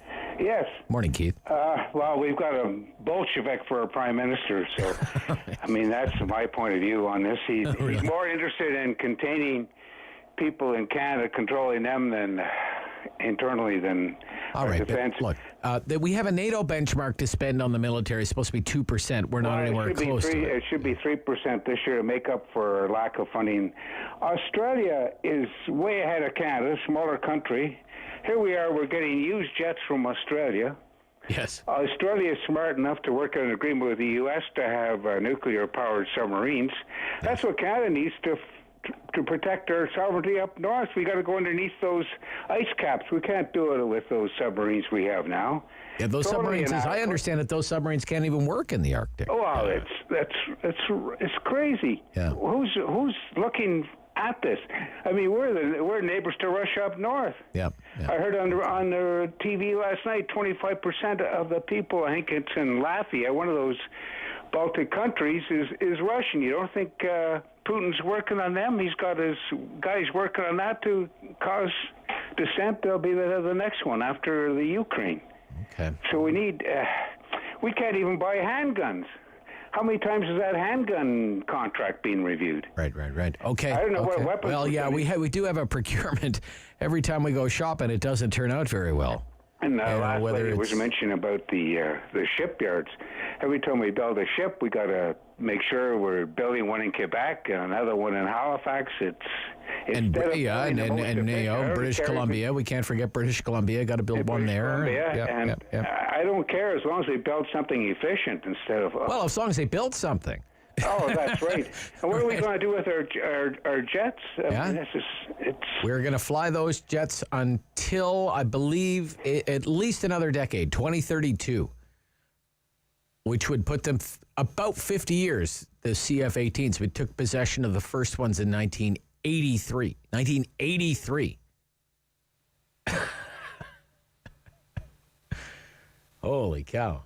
Downtown James. Hi. Yeah, I mean, we definitely need to go to 2%, but we need to also spend that efficiently. Well, good point. Yeah. We don't.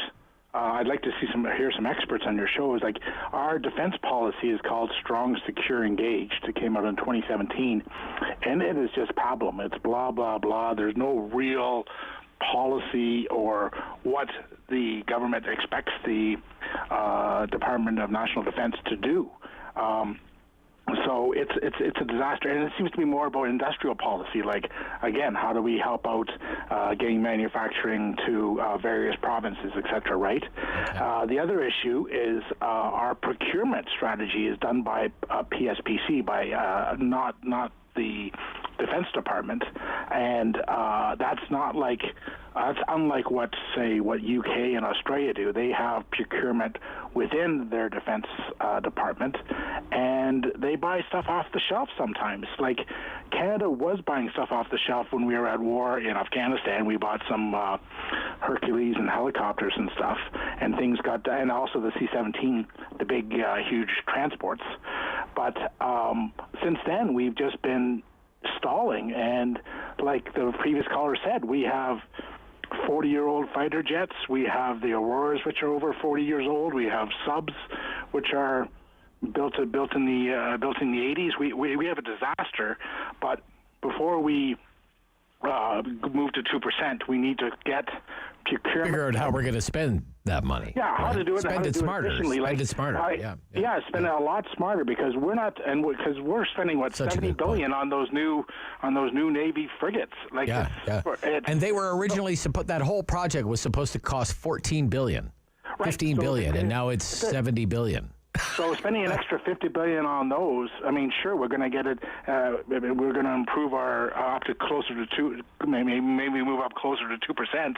But it's really industrial policy for jobs. It's not actually helping the Defense Department to do their objectives. So I'd like to see more work on policy, quickly done, and with some real firm requirements, and for procurement to be moved into the Department of Defense like they do in Australia and the UK. All right, James, good points all around. Man, great call. Halfway there, talking about national defense spending and 2%. That's the NATO target. Should we meet the NATO target, given the current geopolitical climate? This is the Rob Snow Show, 750-1310, here on City News.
1 for local news in Ottawa and the Valley.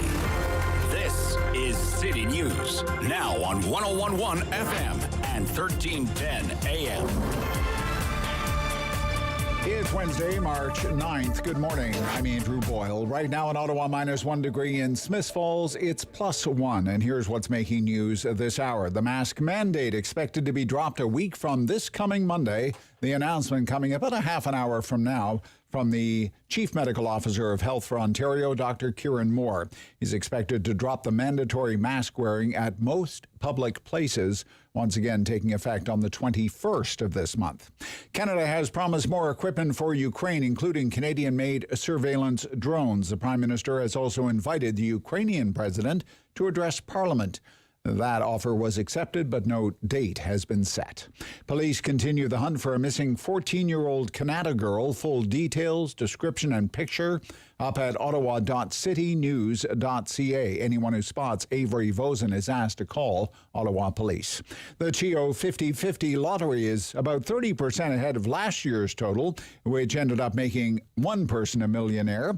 The tickets are on sale until April 22nd for the main draw. That is half the cash and a Ford 150 pickup as well. City News Time, 10:32. I'm Andrew Boyle. For news anytime, follow up online at ottawa.citynews.ca. Talk back. Hello. On the Rob Snow Show.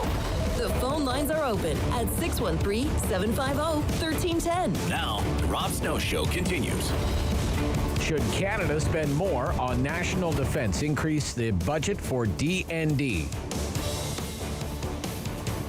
to 2% of GDP? That is supposed to be the baseline. 2% of GDP is the NATO benchmark. Now, the size of our economy is $2 trillion Canadian, give or take $1 billion. $2 trillion. We like to use nice round numbers around here. So what is 2% of $2 trillion is 40 billion. 40 billion.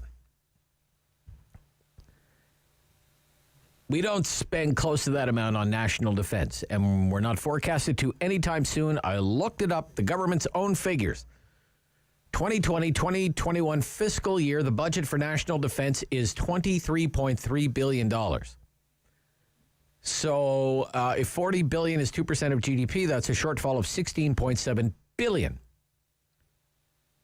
16.7 billion. If the government was to commit to the 2% GDP target for spending on national defense, you would have to increase the budget for DND by about 70%. Okay.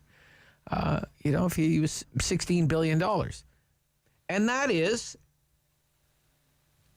$16 billion that's not around for other things.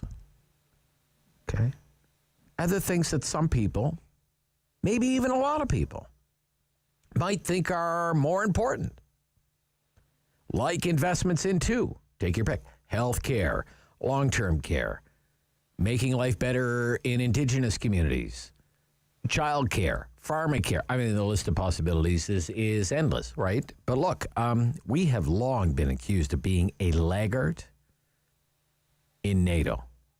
And those were accusations that were around long before Trump came onto the scene. If anything, Trump was just saying out loud what many already knew. According to the figures that I saw this morning while preparing for the show, we're closer to the bottom of the list of NATO countries on defense spending than we are to the top. It's about 1.31%, not 2%.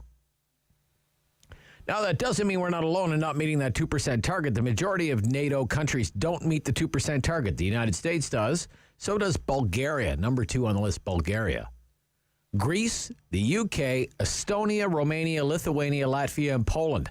I wonder why.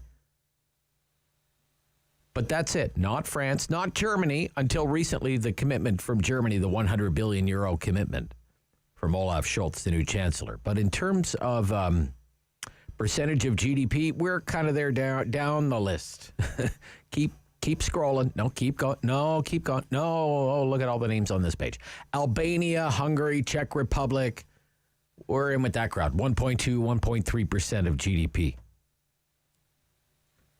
So should we increase the budget for national defense. I mean, big time. So we're leaders in NATO, not laggards.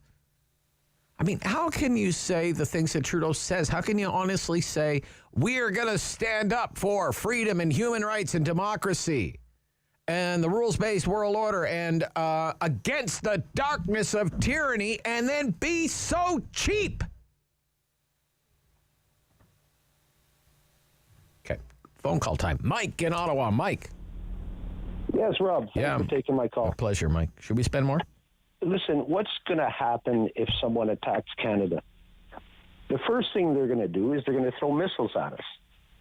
Wouldn't it be comfortable if we had an Iron Dome system? I would think so. Not only yeah, would it sure. protect Yeah. us, it would also protect the states. We'll never be able to catch up with the boats and the subs and the planes. We'll never be able to catch up. We'll always be a laughing stock. Okay. But an Iron Dome system, right? Don't you think Ukraine could have used that right now? They could use it right now, yeah, for sure. So that's where our money should be invested. Okay, but should we be spending more? Should we be spending more? Absolutely. Yeah, absolutely. But in a right way. In the right way, yeah. Yeah, we don't have a very good track record. That's pretty much all I had to say. Well, that's great. I'm glad that you had a chance to say it, sir. That's why we do this whole hour. David, Ottawa South. David. Hi, Rob. Thanks for taking my call. Should we spend more, David? Yes, I think we should spend more, but I got a couple of comments to make. Yeah. Some people are saying that, well, we better sit down and figure out what to spend it on first. And others are saying, well, yeah, let's spend more, and then we'll sit down and, my question is, can't we walk and chew gum at the same time? Okay, yeah. Can't we say, yes, we're going to spend, we're going to make a 1.8 or whatever. We don't reach a 2. It's better than what we are. Yeah. But yes, we're going to spend more. And while we're getting the legislation, the budgetary process in place for that, we can look at prioritizing where we'll go. We don't need to wait for one to do the other. A couple of other comments. If we're looking in terms of political popularity or expediency, now is the time to make the commitment. If not to spend it outright, at least make the commitment because of the current world situation. Yeah. What are we going to do? We're going to wait for a year and a half? And then this is all in the rearview mirror, and who cares anymore? Well, hopefully, yeah. So there's all kinds of things to look at, Rob. Yeah. Thank you, David. Great comment as usual. 750-1310, 750-1310. One line available there. It's yours if you want it. Rick in Canada. Rick. Yeah, Rob. A couple of quick things here. NATO. I thought NATO was supposed to be the NATO North American Treaty Organization or North Atlantic Treaty Organization, not the North American Sanctions Organization. So I think it's the political interference, which General Leslie alluded to the other day, that has put us in the mess that we're in right now. Okay. The other problem we have is that, yes, we should be spending more on defense. Canadians have to realize that that's like having an insurance policy on your house. You can't go to Lloyd's of London and file a claim and say that someone's invaded your country and we need someone to cover the damages. It doesn't work that way. You have to have an armed forces. NATO should be turning around and saying that if you're not willing to pay your 2%, it's not really that much to ask, then you can't be a member. It's not a country You're club. out. Yeah, 2% or you're out. Yeah. So part of this is NATO's fault. Yeah, good point. Yeah. They need to stick to that. Now, in answer to Mr. Trudeau, he is.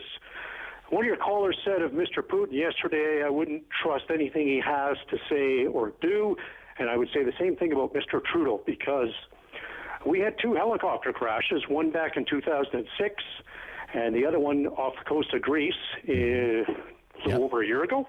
Yep. And those helicopters are $30 million U.S. apiece, so call it $40 million apiece Canadian. And the Trudeau government, including our current Minister of National Defense, canceled the buy for both those replacement helicopters in July. And you can confirm this by looking up the list, what they said as unaffordable. And you can confirm this by looking up the list of active Canadian Air Force fleet or aircraft fleets, And the first entry is the helicopter, and the notes off to the right side in Wikipedia say that the project to replace the 2 helicopters has been canceled. And that search and rescue helicopter, we've been waiting 15 years for a replacement for that one, and we never bought nearly enough of them to begin with. All right. Thank you, Rick. Rick makes such a good point. It's just my own opinion. I'm just an interested observer with very little expertise in military affairs. It seems to me, gosh, one of the problems for my whole adult life when it comes to spending on things like military hardware, it almost always ends in a boondoggle. You look at shipbuilding for the Royal Canadian Navy. David Pugliese covers this stuff for a living for the Ottawa Citizen, the national defense correspondent for the Citizen. Original price tag, he reports, we're going to buy 15 surface combatant ships, the replacement frigates. And it's $14 billion, 15 ships. So let's call it $1 billion a ship. Okay? Must be a nice ship. $1 billion ship. Okay? 14 billion becomes 26 billion, becomes 70 billion, according to the PBO, and it could be 80 billion. And these were figures that were in the Ottawa Citizen before we had the strongest inflation readings in 30 years. Gosh, how much do those ships cost now? And as for when any of them will actually set sail, could be 2030. I don't think anybody really knows. The fighter jets. We were supposed to buy and should have the F-35. And then in 2015, the Liberals ran in the election. They said, we're going to cancel it. We're never going to buy that aircraft. Even though most of our allies were buying the F-35. And the thing with the F-35 procurement, I know the project was beset with problems. I get that. The thing is, if you were part of the program, if you agreed to buy the plane, it meant the Canadian aerospace industry got to bid on contracts for all of the planes, not just the Canadian planes, all of them, which was going to be a windfall for Canadian industry. But anyway, Liberals, they nixed that, and they still haven't decided to this day what's going to replace the CF-18s. Our Air Force has been flying those things since 1983. I was 12 years old. David's parents were probably in high school. 1983. Yeah, 1983. I hadn't even made it to high school yet in 1983. And they're supposed to be in service until at least 2032. So another decade. So 50 years. 50 years. Now imagine there's a brand new Russian fighter jet, and you're the pilot, and the airplane that you're going to take on this Russian fighter jet or the ground-to-air defense system, the fighter jet you're flying, is 50 years old. You're flying a Ford Tempo. Okay? Against, a Tesla. Fair fight. Steve in Ottawa. Steve. Hi, good morning. Yeah, hi, Steve. Should we spend more on military, on the military? Absolutely, yes. Yeah, okay. Absolutely, yes. The problem is, from my perspective, is we don't have procurement staff to get it. We don't have soldiers or airmen or sailors to use it. And we have broken our procurement process where we have industrial regional benefits now consume. They get a certain percentage of the decision-making. Procurement services gets a certain percentage. So you never buy the right piece of equipment, and you never buy anything off the shelf, which causes it to be so much more expensive. And because of regional economic and regional benefits, we want to establish a plant to build it, but it's only going to be open for, the production run, and then it closes or there's no other orders. So it just drives the cost of procurement right through the roof. So absolutely we should spend it, but I don't think we have the capacity to spend what we currently have. So we're not spending what we have the right way.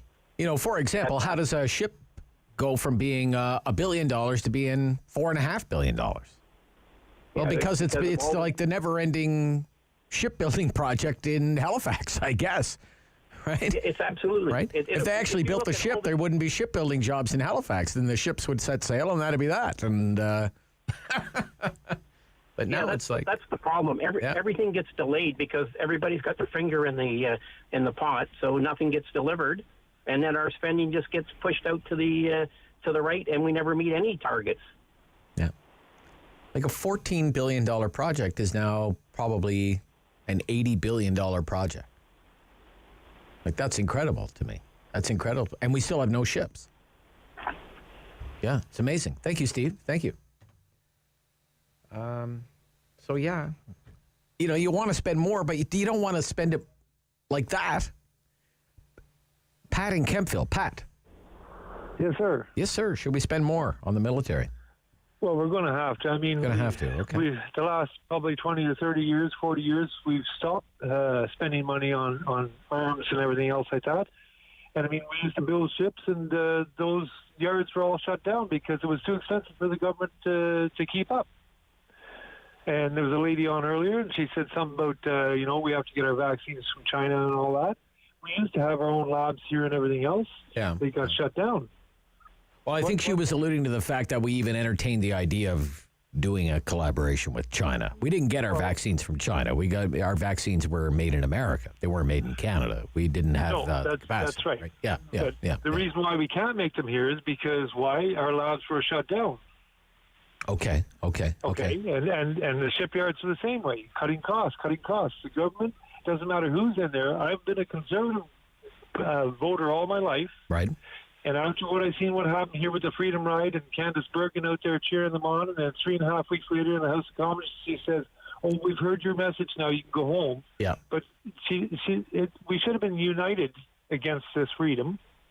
And we should have been united with the pandemic type thing. Okay. But the Conservatives always, I probably will never vote for Conservative again because they can't seem to stick together when the country has to be together to stop something. Gotcha. Okay.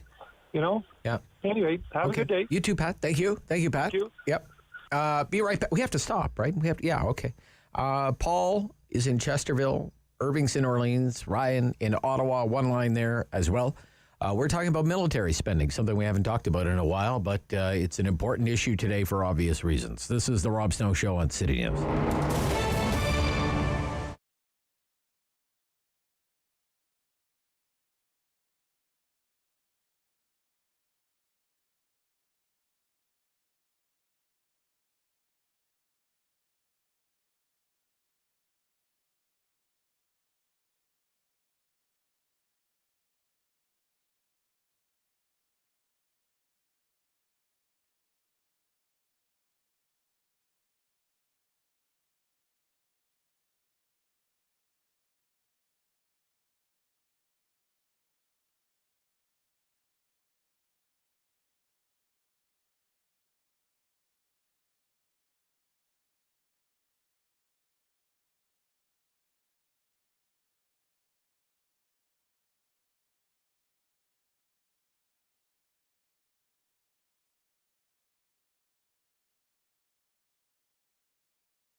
time to talk back.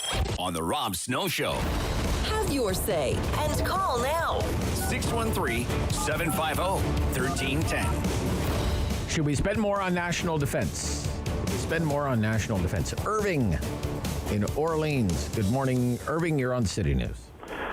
One of the reasons that there's not enough welders on the shipyards is because the welders left to do the pipelines. And the schools didn't crank out enough students. So therefore you got no ships. Like Turkey can produce a ship every year and a half. Well, maybe we should hire the Turks to build our ships for us then. Well, I don't know. I guess the question is, right now, we're spending $23 billion a year on national defense to meet 2% of GDP, which is the NATO target. We're part of NATO. We keep saying, we're a proud part of NATO, and when NATO is united, all this great stuff. But we don't meet the funding target. Should we? Well, one of the problems is that they upped the life extension on the ships and tanks and trucks and everything else. A ship now is supposed to last 35 years. Well, yeah, and look at these fighter aircraft. They're lasting 50 years. They're supposed to last 50 years. Well, the Americans already have a bomber that flies. It's over 50 years old, but it's being rebuilt umpteen dozen times. Okay. But do you think we should spend more than we're spending now? Well, of course we should spend more. Yeah? But also has to go with the education and the fact that you have to have an industry that builds things. Yeah, I agree, Irving. We have trucks, semi-trailers that we build in Canada, but we can't buy an 8-wheeler, military style. We have to get it made in the States. Why?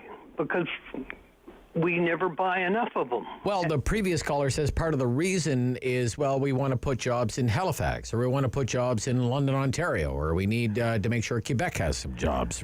There's the regional aspect of this too, Irving. Oh, I'm sorry, Irving. I didn't mean to let you go there.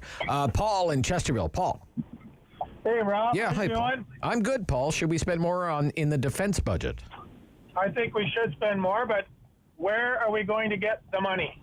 We're going to borrow it, of course, where we always. We're already $1 trillion in debt. That trillion doesn't mean as much as it used to, But why don't they find some money from some revenue from an existing stream instead of going out and asking the taxpayer again to spend money? I'm just saying, Rob. I understand. No, look, it's not lost on me. I mean, we're talking about $16 billion more, right? Still real money, a lot of money. Of course it is. Yeah, it's all real money. Oh, yeah. The government thinks it grows on trees. And, the taxpayer of this country is getting hammered and hammered and hammered again and again and again. And I think they really need to sit down and figure out where the money's coming from and how they're going to spend it. All right. That's all I got to say, Rob. You said it, sir. Thank you. And this will be the last call. It's Ryan in Ottawa. Ryan. Hey, Rob, thanks for taking my call. You might have saved the best for last year. I'm a little biased about it, but... okay, that's fine, sir. But I appreciate it. One of the things when we talk about defense spending in Canada is it's often tough for us to imagine. We've got the military industrial superpower right to our south, and we don't think that... they would let anything happen to us. So this is where it becomes unpopular to talk about spending money on the military. But it started to get alluded to over the last couple of callers here is that, in the States, the military is the largest employer in the country. We create great military jobs. The economic benefit of spending that money on national defense not only is good for quality military jobs, and economic benefits in the areas around those bases. It's great for manufacturing, and the efficiencies matter a little bit less. I mean, Canada's government doesn't spend money efficiently almost ever. So let's start spending the money and then work on getting some efficiency in there, because if we're hoping for efficiency right at the beginning, we're letting, better be the enemy of, or perfect be the enemy of better here, and that doesn't really help solve the problem. All right. Thank you, Ryan. Thank you. Yeah, no great problem. call. Yep. Man, oh man. Dud subs. We bought Dud suds from the UK before your time, David. They were dubbed the Dud Subs, used subs. Oh, we got a screaming deal on these things. Yeah. Oh, I wonder why. Jeeps, Iltis Jeeps. Bombardier bought this division of Volkswagen called Iltis. We bought a bunch of those to use in Afghanistan. Terrible for Afghanistan. Just tin cans. Your guys get hit with a improvised explosive device. These not built for the job at all. Helicopters, well, many of the callers alluded to helicopters. Fighter jets, frigates. I mean, it's take your pick. We just do not have a very good track record when it comes to spending money on the military. So it's a fair question to ask, what will we get for another $16 billion a year? If we put that into the national defense budget, would it be more expensive, hurry up and wait? But still, given the current geopolitical climate, the war in Ukraine, the lofty words from the Prime Minister, put your money where your mouth is. And surely to goodness, you'll find the Canadian government should be spending not only more, but a lot more on national defense and meeting that 2% GDP NATO benchmark. That's it for the Talkback Hour. Coming up, Valley View. We'll go up the line and get the very latest from Bruce McIntyre with the award-winning Eganville leader. This is The Rob Snow Show, and this is City News.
WW 1310 AM in Ottawa. And CJET 1011 FM in Smiths Falls and the Valley. Number one for local news in Ottawa and the Valley.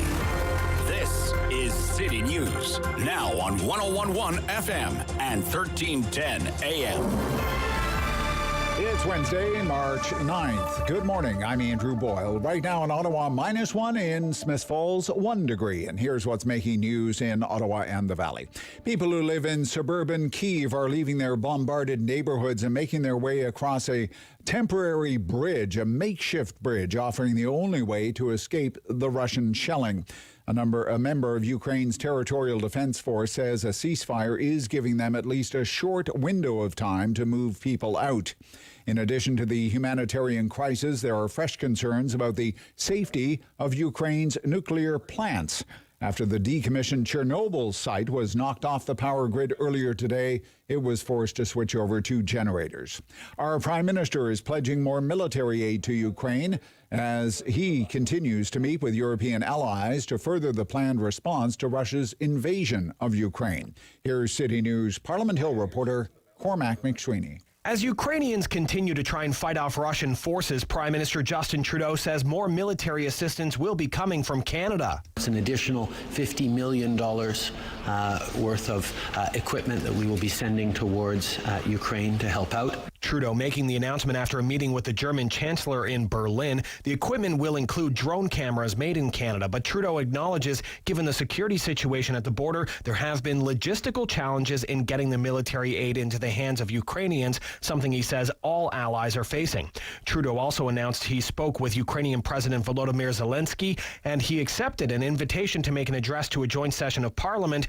Although no exact date was given, Zelensky has already addressed both the European and British parliaments. Trudeau also said during his meeting with the German Chancellor, the two discussed how Canadian energy could be used to help offset the resources lost as Europe cuts off Russia. Cormac McSweeney, Parliament Hill. City News Time 11:02, and now your forecast with meteorologist Jill Taylor. On the mild side for us today and again tomorrow, could get some wet flurries today or some showers and a chance of a few flurries tonight. 3 degrees the high today, -6 for the low, and sun and cloud tomorrow, a gusty west wind, the high about 2. For today, the high 3. And right now it's -1 degree in Ottawa. It's 1 degree in Smiths Falls. After hitting last week, Ontario's mask mandate could be lifted by the end of the month. The provincial government is out with the firm date on when the requirement will end in most indoor settings. Here's City News reporter Kevin Meisner. You can still wear a mask if you want to, but the provincial mandate requiring it in public places will be stripped away as of March 21st. It is possible the province may still require masks for visitors in long-term care settings and for those using transit. At Queen's Park, Kevin Meisner, City News. Your help is needed to find a missing 14-year-old girl. Police say Avery Vosen was last seen Monday around the noon hour at Shepherd's Glen Avenue. That's in the Bridlewood area of Canada. Avery is white, 5'6", with a slim build. We do have her picture up at ottawa.citynews.ca. Avery has long blonde hair, was last seen wearing a navy blue puffy jacket, black tights, black Nike Air Force shoes, and a camo backpack. Anyone with information is asked to contact Ottawa Police. City News Time 11:03. The latest CHEO Foundation lottery well ahead of sales compared to last year. The Ford 50/50 Plus gives you a chance to win half the pot, as well as a Ford 150. Last year, the winner's portion was over $1 million. Just a few days into this year's lotto, the prize has already reached $250,000. That's the winner's share. There are early bird draws as well. The deadline for tickets for Early Bird 1 is coming up next Friday. There is also another early bird draw. That ticket deadline is April 1st. Final ticket purchase deadline is April 22nd. I'm Andrew Boyle for News Anytime. Follow up online at ottawa.citynews.ca. He's the opinionated Ottawa icon. The Rob Snow Show returns on Rogers TV and City News. 101.1 FM and 1310 AM. It's winter time and the weather's fine. The snow on the woods and field when I reveal my snowmobile. Thrill by gully and hill. Baby, it'll make you feel like an outdoor meal on a snowmobile. Listen to the sound of the bells go round when the winter carnival's here. And oh, what fun at the crack of the gun when the whole gang disappears. The race is on from the bush to the pond and back where the judges feel you've won their seal. For the snowmobile, you've won their seal. For the snowmobile. Where skiers ski and skaters ski and snowshoes lend the feel. Valley View with Bruce McIntyre from the Eganville Leader, Renfrew County's largest paid circulation newspaper, independently owned since 1902. Bruce also does work for our team here, and then you can read his material from time to time at ottawa.citynews.ca. Good morning. Good morning on a beautiful sunny Wednesday morning. Yeah. Where have we reached you today, Bruce? I am back in the nation's capital in Ottawa. I had to come in for two reasons. To give David a nice landline to work with. And secondly, my poor girl, she's sick. She's got the stomach flu, so I rushed in, left the dog, and I left right good away. For you. Okay. not so good for Clancy, but okay. So there you go. What's the big news up the line, man? Oh, we got lots of things happening. Winter weather is one thing that's overlooked with the winter weather is very common in our neck of the woods are school cancellations. Right. And since the kids came back to school in mid-January after the COVID, they have missed 9 snow days. 9 days since mid-January. That's a lot of days in a short period of time. Yeah. But they keep the schools open, though, right? They keep the schools open. Schools are open for the walkies, for the bussies. That's what we used to call them. My kids went to school. My kids were walkers. And so a lot of kids just don't go. It's unfortunate. But we'll have to see how they make that up at the end of the year, especially with the COVID added on. I'm curious to see what the schedule will look like come the summer. Be interesting. So one thing that's not doesn't affect the city too much, but definitely in our neck of the woods, right? Especially around Barry's Bay, Madawaska Valley, they get a lot of cancellations. Sure. Yeah. I remember I took the school bus when I was going to high school, junior high school. Lived out in the county. We used to call it the county back then on Cape Breton Island, which means you didn't live in town. You lived in the county. And I knew kids who hitchhiked to get to the school bus stop. And they got on the school bus. like, holy cow. That was school bus transportation. So I appreciate it. You know, if the school bus is canceled, that means school's canceled. Right. So, wow, 9 days. 9 days. 9 days. That's a lot of time. So, that's a lot of time. But we talked a couple weeks ago, Rob, about the county of Renfrew proposing a new set of fees to the lower tiers of 17 municipalities that make up the county. Yep. And one of the new fees is the pre-consultation fee. Whatever that means. Pre-consultation fee, okay. If you want to sever a piece of land or you want to get a zone change. Oh, I see. And they're looking at charging the township $200, or the individual $200. And they're asking why. There's really no need for this. That wouldn't even cover the wages of one of the county staff members up there for 2.5 hours. I mean, why are they doing this consultation fee? And the argument is it's just cost cutting and trying to find ways to make it fair for everyone. And so the townships are very upset about this. Mayor Janice from Killaloe Haggerty Richards is one of the first to say no, and Mayor Murphy from Boulder Valley is not in favor of it. And the basic reason, why are we charging people an extra $200? It's not fair and it's not needed. And so it will be going back to the staff to look it over again. The mayors are against it. The mayors, see, this is kind of weird. It's kind of a backward situation compared to Ottawa. The mayors in Renfrew County usually, that's it. We're moving forward, and the staff recommendations are taken into consideration. But quite more often than not, this stuff is sent back to the staff. Go back and do it over and bring it back, and they eventually bring it back to what they want. But it just seems kind of a circle dance they do. So wait and see if that's brought in. All right. And, we'll have to find out that. And with COVID winding down and things sort of getting back to normal, what they're doing in Boulder Valley, Eganville, is they're going to extend the hours of operation and the days for the actual arena to be open, because they have a policy that if you do not sign in or if you're not proof of vaccination, you're not coming in. Right. And so a lot of kids haven't been able to skate this year, so I'm going to keep it open an extra 10 days to try to help them out that way. So we'll see how that makes out. What are you paying for gas? The last time I filled up was at Pickwackinagon. That was last week. Was $1.38 for me. I believe this week is $1.55 out there, and in Renfrew and Arnprior it's $1.81.4. Okay, yeah. So pretty much the same as Ottawa. Pretty much the same as Ottawa. Yeah, the tuning coming. I was arguing with the person at the pump. I said, why am I paying for the new gas that isn't here yet? Why am I? You have the old gas. I want to pay I want the old gas. Go get me some old gas. Yeah. Go get me last week's gas. I'll take last week's gas. Well, they paid for it. I mean, they paid it $1.50. Do you have a jerry can back there with even last year's gas? I'll take last year's gas. I ran out of gas last week. Kind of embarrassing. I had to go walk down the highway. You ran out of gas? You ran out of gas? Really? I ran out of gas because I was trying to get to Pickwackinagon to get a fill up, and I said, Really? You were trying to get to the reserve to get the gas? I was. I wonder what they're charging in Pickwackinagon right now. I think it's $1.51 today. That's around there. It's around $1.51. You know what? And that's so sad that it's like that sounds cheap. At $1.51, whereas like a month and a half ago it would have been like $1.51. I know, it's crazy. So they're saying $1.90 tomorrow. $1.90 tomorrow.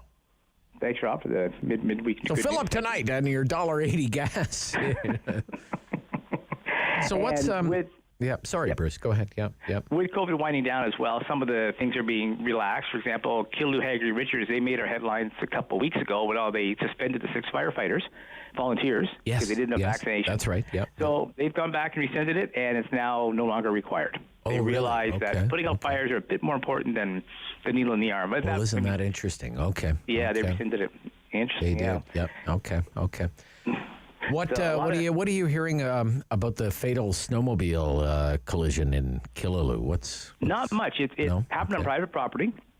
There was a lone driver, one person on the snowmobile. They didn't release a lot of information, but collision is being investigated by the collision investigation group of the OPP, and nothing really being said yet. The police, unfortunately, are not giving a lot of information. We found that the last couple of years. It's been a trend. They're really not. You got to really dig and find out what's going on. For example, one of the news briefs I mentioned to David is there's a man from New Brunswick charged with trespassing the old federal college outside of Arnprior. No big deal, right? However, upon investigation, a bit more digging, I understand that it was part of the truck convoy, and they were trying to set up camp at the old federal building they used to do emergency training at the college.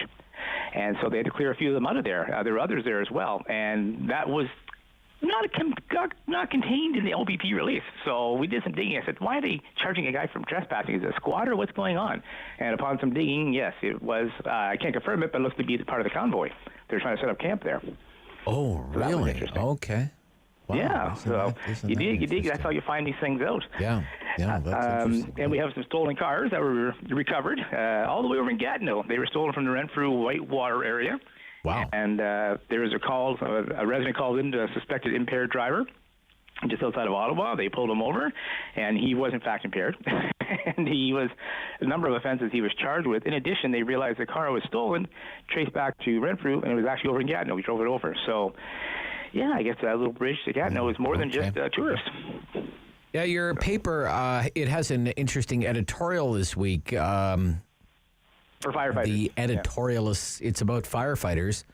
The Ontario Fire Marshal's Office has resurrected an old plan that was approved by the previous Liberal government, making it mandatory for all firefighters, full or part-time, volunteer, to be certified to a certain level with training. We are not only surprised but disappointed the Ford government would sanction this plan, which will cost Ontario municipalities that do not have full-time fire departments millions of dollars in expenses they do not need.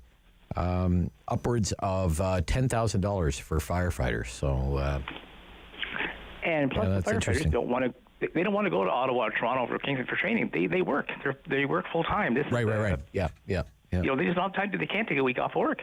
So, I'm scratching my head over that one too. That is a real kick in the pants for municipalities have to come up with that kind of money, and for readers or listeners that want to read editorials, it gives the old days how they used to fight fires. They could go up with no shirts on and boots and grab a hose and just put the fire out. But now it's much more efficient, better trained, less injuries. But the training they do at in-house is fine. It does the job. You got a really nice feature on Laverne Welk. Yes, Mr. Welk. Welk Electric Limited. When I first read it, I thought it said Lawrence Welk. I was just waiting for the music and the bubbles, 90 years old. 90 years old for that business. Built one customer at a time. Lovely story there. That's really well done to the reporter who worked on that. So, yeah. That was Terry. And Mr. Welk, if you ever have a chance to talk to him, you best get your words in first because you're not going to go to work. Oh, really? Yeah. You will talk your ear off. Okay. Yeah. One of these old timers. Okay. That's an interesting thing. And perhaps you may have let your listeners know if they want to buy a liter, it's going up in price, unfortunately. It's going up. Inflation has hit the Eganville liter. I know. Stop the presses. Well, it's the first time I've been there since 2014, and it's been $2 for as long as I can remember. I'd say at least 15 years, and that includes GST. And so, unfortunately, like everything else is going up, and we absorb it. The biggest cost to us is Canada Post. Oh, that really? Is okay. Outrageous. Let me put it this way, Rob. Douglas is 10 kilometers from Eganville. If you live in Pembroke, you will get your paper before the people in Douglas. They'll get it maybe Thursday or Friday if they're lucky, because it goes to Montreal, then it comes back to Pembroke, then it goes, it's just the crazy route it goes for a little paper. And the money we pay for that Canada Post to send it out to our readers is just insane. It really is. And people get their papers 1 or 2 weeks later. It's not a very efficient system. So we're encouraging our readers to go more online to get the e-edition. But people still love the paper. I still love it, the paper copy. But it does come a couple weeks later for some individuals. And that's not from us. We send it out Wednesday morning.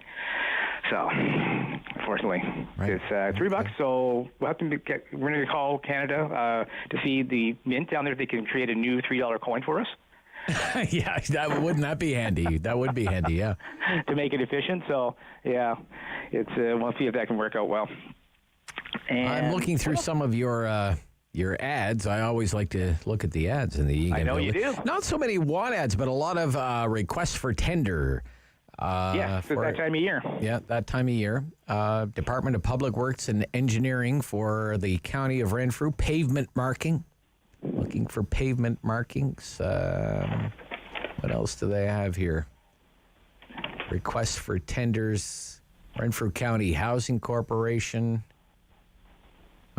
New windows for 4 blocks of townhomes in Pembroke. All kinds of stuff. New high-efficiency furnaces for 29 units. New exterior patio doors for 33-unit apartment building on McKay Street in Pembroke. So all kinds of interesting little tidbits there in that newspaper. And if you are looking for a new career, brand new career, say you're Rob Snow's producer, and you're sick of working yourself into the ground for what they're paying you, how about, David, listen to this. Free. This is from Algonquin College. Free. So the price is right. 4-week training program. Forest Product Essentials. Forest Products. Get ready for employment in the forest products industry. What is a forest product? Training you to use electric grinders, cut-off saws. Is it routers? Routers, yep. Oh, yeah, yep. Okay. Yeah. Table saws, pneumatic tools safety, including compressor basics, basic hydraulics, basic welding, math refreshers. I would need that. Sure, yeah. Resume writing.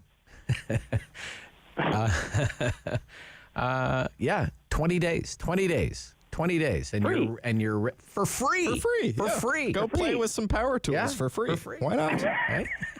David comes back, he's missing 4 fingers. Right. Right. 4 finger Smith. It's funny, we giggle, but you know what? The forest industry is thriving. Well, it's booming. Everything's booming. Yeah, and they need employees, especially women. Young women in the industry are very, very sought after. I know the lead forester for the county of Renfrew is Lacey Rose, a young lady, and well, it's not young anymore, but she's a woman I know, and she got into the industry about 15 years ago. One of the very few women that was in there, and she rose to the top of the county, and it's a great career. It really is. Free job training. That's at the Pembroke campus of Algonquin. So, yeah, that's interesting. That's great. Anything else? And all the mosquitoes you can have. Anything else? I went to a fundraiser on Saturday night. They're popping up everywhere, and it was for the health of Ukrainians. Last-minute fundraiser, just the waiting staff. Now, the catch is, I looked at a fundraiser, big deal. I mean, I'm not a big deal, but I see them all the time. But these young ladies and men, it was the first Saturday after COVID restrictions are lifted. So they knew it was going to be a busy night. And these girls and guys have not been working, if they are part-time hours here or there, it's been takeout. So the one night they can really make some money, and, finally after 2 years they can get back to life as normal, they donated half their tips, and the Rocky Mountain matched it to match their tips to aid money for Ukraine. And they raised just over $4,300 in 4 hours, saw an auction, and the owner said she was almost in tears. My staff I've had to lay some staff off. I've given them very much reduced hours, and the first time they can come in and make it was the place was full. for 5 hours, and the first night they could really make money in tips. They gave half back to the Ukrainian fund. Oh, good. So good. It was and for a lot of diners, they were first time out in 2 years. She saw a lot of faces she hadn't seen in a year and a half, and they were glad they were back. And so it was a win-win for everybody: Ukraine, the staff, the diners. Well, I was thinking, time. Up in around the Killaloe area, up around there, so many people of Polish descent. They must have so many thoughts on what's going on in that part of the world right now. Right, there must be a lot of Ukrainian people in the valley. Not really. I put a little feeler out. I said, really? Hey, first generation Ukrainians, get a hold of me. I want to do a story on that, and no one got back to me. I was surprised. A lot of Polish people did. So maybe do something on that. But yeah, we'll see. Yep. Okay. Gotta run, Bruce. Gotta run. All right. We'll talk next week. You betcha. All right. Bruce McIntyre, Eganville leader. That's Valley View. When we come back, way over time here.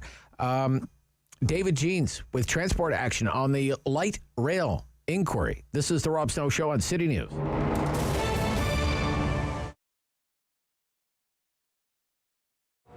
So the birth of absinthe was 2002, I think, 2003, and I was working at Urban Bistro, happily, where Allium is now. And then the space where Holland Cafe was came up. It's on the corner of Spencer and Holland.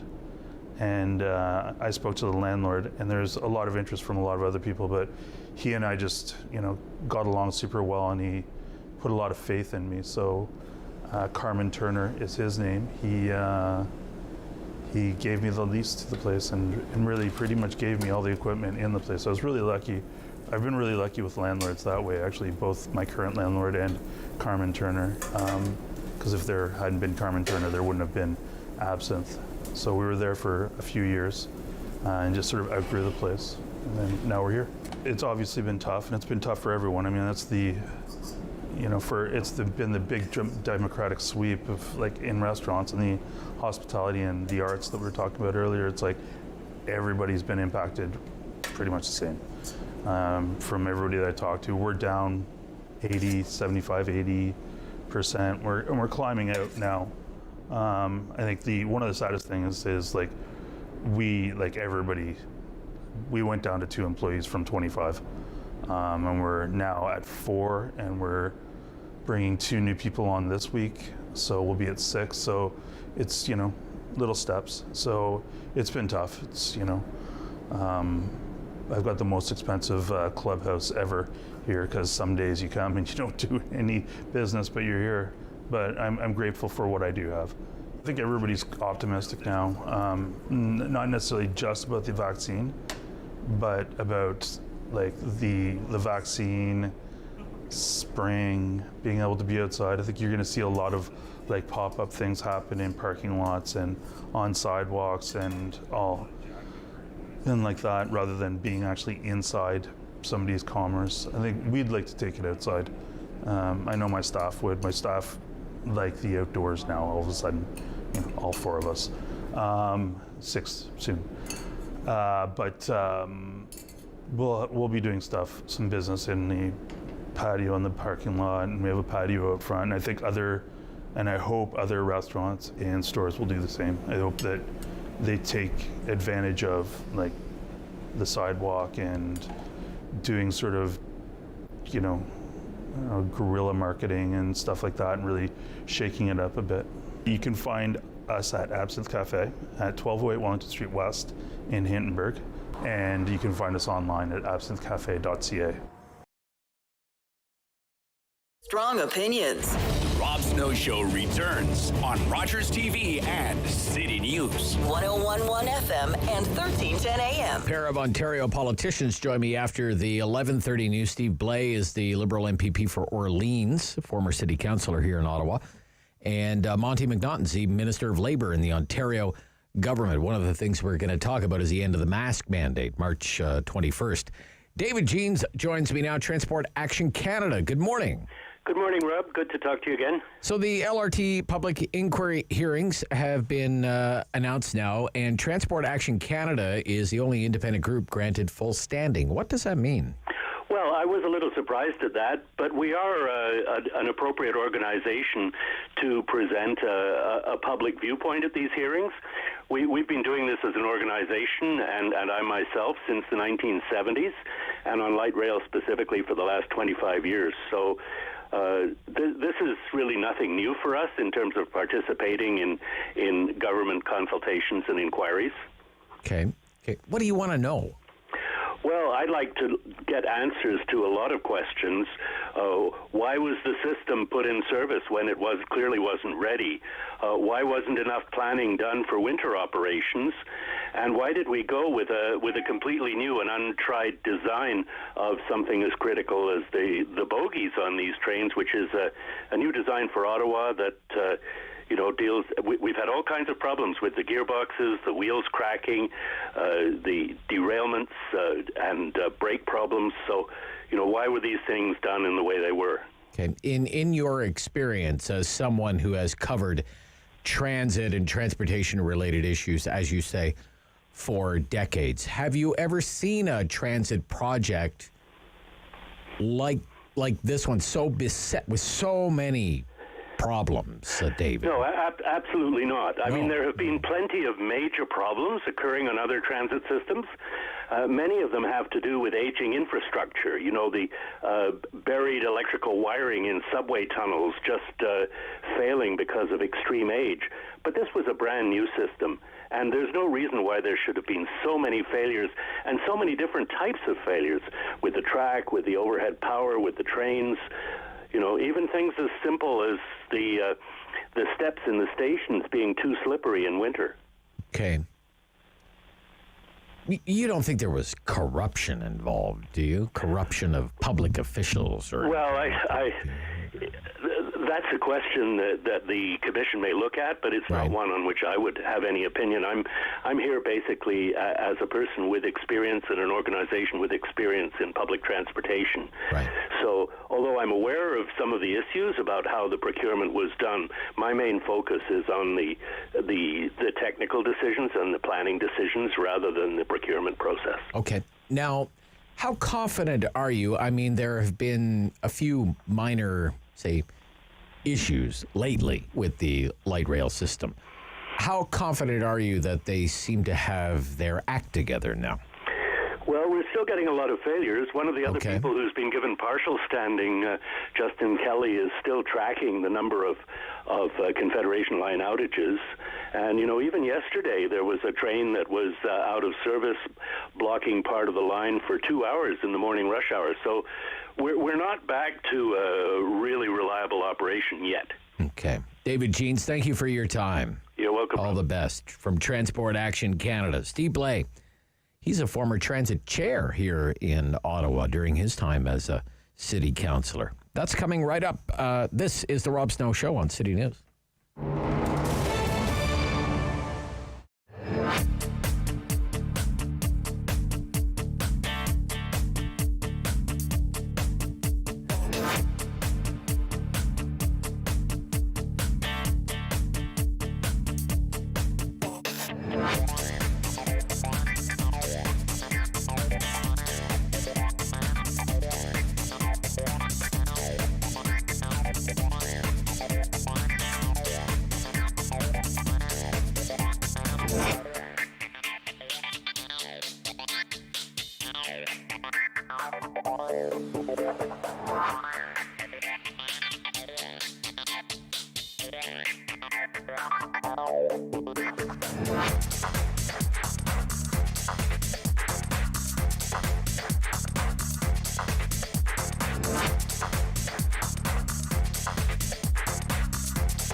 1 for local news in Ottawa and the Valley. This is City News, now on 101.1 FM and 1310 AM. It's Wednesday, March 9th. Good morning, I'm Danielle Bain. Right now in Ottawa, temperature of 0, and in Smiths Falls, it's 2 degrees. Here's what's making news this hour. Ontario is removing mask mandates on March 21st in most settings, including schools, and is ending all remaining public health measures, directives, and orders on April 27th. The province says improving health indicators such as a stable COVID-19 test positivity rate and declining hospitalizations, as well as Ontario's high vaccination rates and the availability of antiviral treatments, allows for these steps. The next step in Ontario's reopening will come on March 14th when mandatory vaccinated or test policies end for workers in schools, childcare settings, hospitals, and long-term care. Government officials say individual organizations will have the authority to keep their own requirements in place, and most hospitals have said they will continue their strict vaccine mandates. During a stop in Berlin, Prime Minister Justin Trudeau says Canada is committing $50 million more in military equipment to help Ukraine defend itself against the Russian invasion. Trudeau did admit, however, that Canada and other allies have faced challenges at the border to get military assistance into the hands of the Ukrainians. And Ottawa police are asking for help to locate a 28-year-old woman named Jenna Rihanna Mays. She was last seen this morning around 12 a.m. on Wellington Street between Bay and Lyon. Mays is described as 5'6", 150 pounds, short black hair, a pierced bottom lip, and a piercing below her right eye. Anyone with information is asked to contact Ottawa Police as soon as possible. City News Time, 11:32. I'm Danielle Bain, and for news anytime, follow up online at ottawa.citynews.ca. The world is changing. So keep up with Rob. The Rob Snow Show returns on Rogers TV and City News, 101.1 FM and 1310 It's called AM. Bill 10, the Stopping Harassment and Abuse by Local Leaders Act, and it is from Ottawa Orleans Liberal MPP Steve Blais, former city councillor here in Ottawa, and he joins me this morning on City News. Good morning. Good morning, Rob. Why does the province need legislation like Bill 10? Well, unfortunately, as we've seen in Ottawa, there are cases where municipal elected officials have violated the trust that has been placed in them by the people, violated the authority that they have over their staff, over city bureaucrats, over others in the community, and committed pretty egregious acts of physical, emotional, and psychological abuse. This was happening, as you know, while I was still on city council, and when I came to the legislature, my eyes were opened up to the fact that this was not just an Ottawa problem. And, we could have assumed that situations like this may have happened over the years, but in fact, right now in Ontario, there are similar cases in Barrie, in Brampton, and in Mississauga, and those are just the ones that have come up to the surface and into the public view. And so I think it's pretty clear that if these kinds of actions were taken by any other Ontarian in any other workplace, they would have lost their job.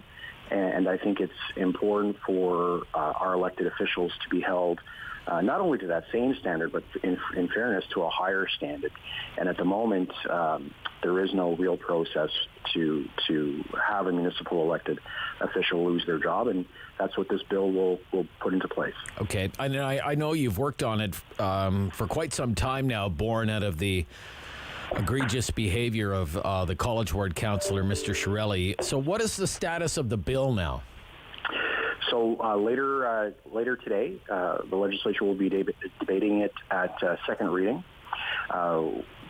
Was first introduced some time ago, reintroduced in the fall after the prorogation, and have been working hard to ensure that my colleagues here at the legislature understand the seriousness of the issue generally, but also the opportunity to hear directly from some of the victims from Ottawa specifically, so that they understand how important this is.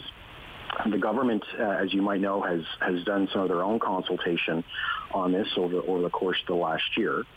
And I'm very happy to see that through the course of that consultation, having a process to remove councillors for this kind of behavior, and mayors, all municipal elected officials, has been endorsed by the Association of Municipalities of Ontario, AMO, and Ontario's big city mayors.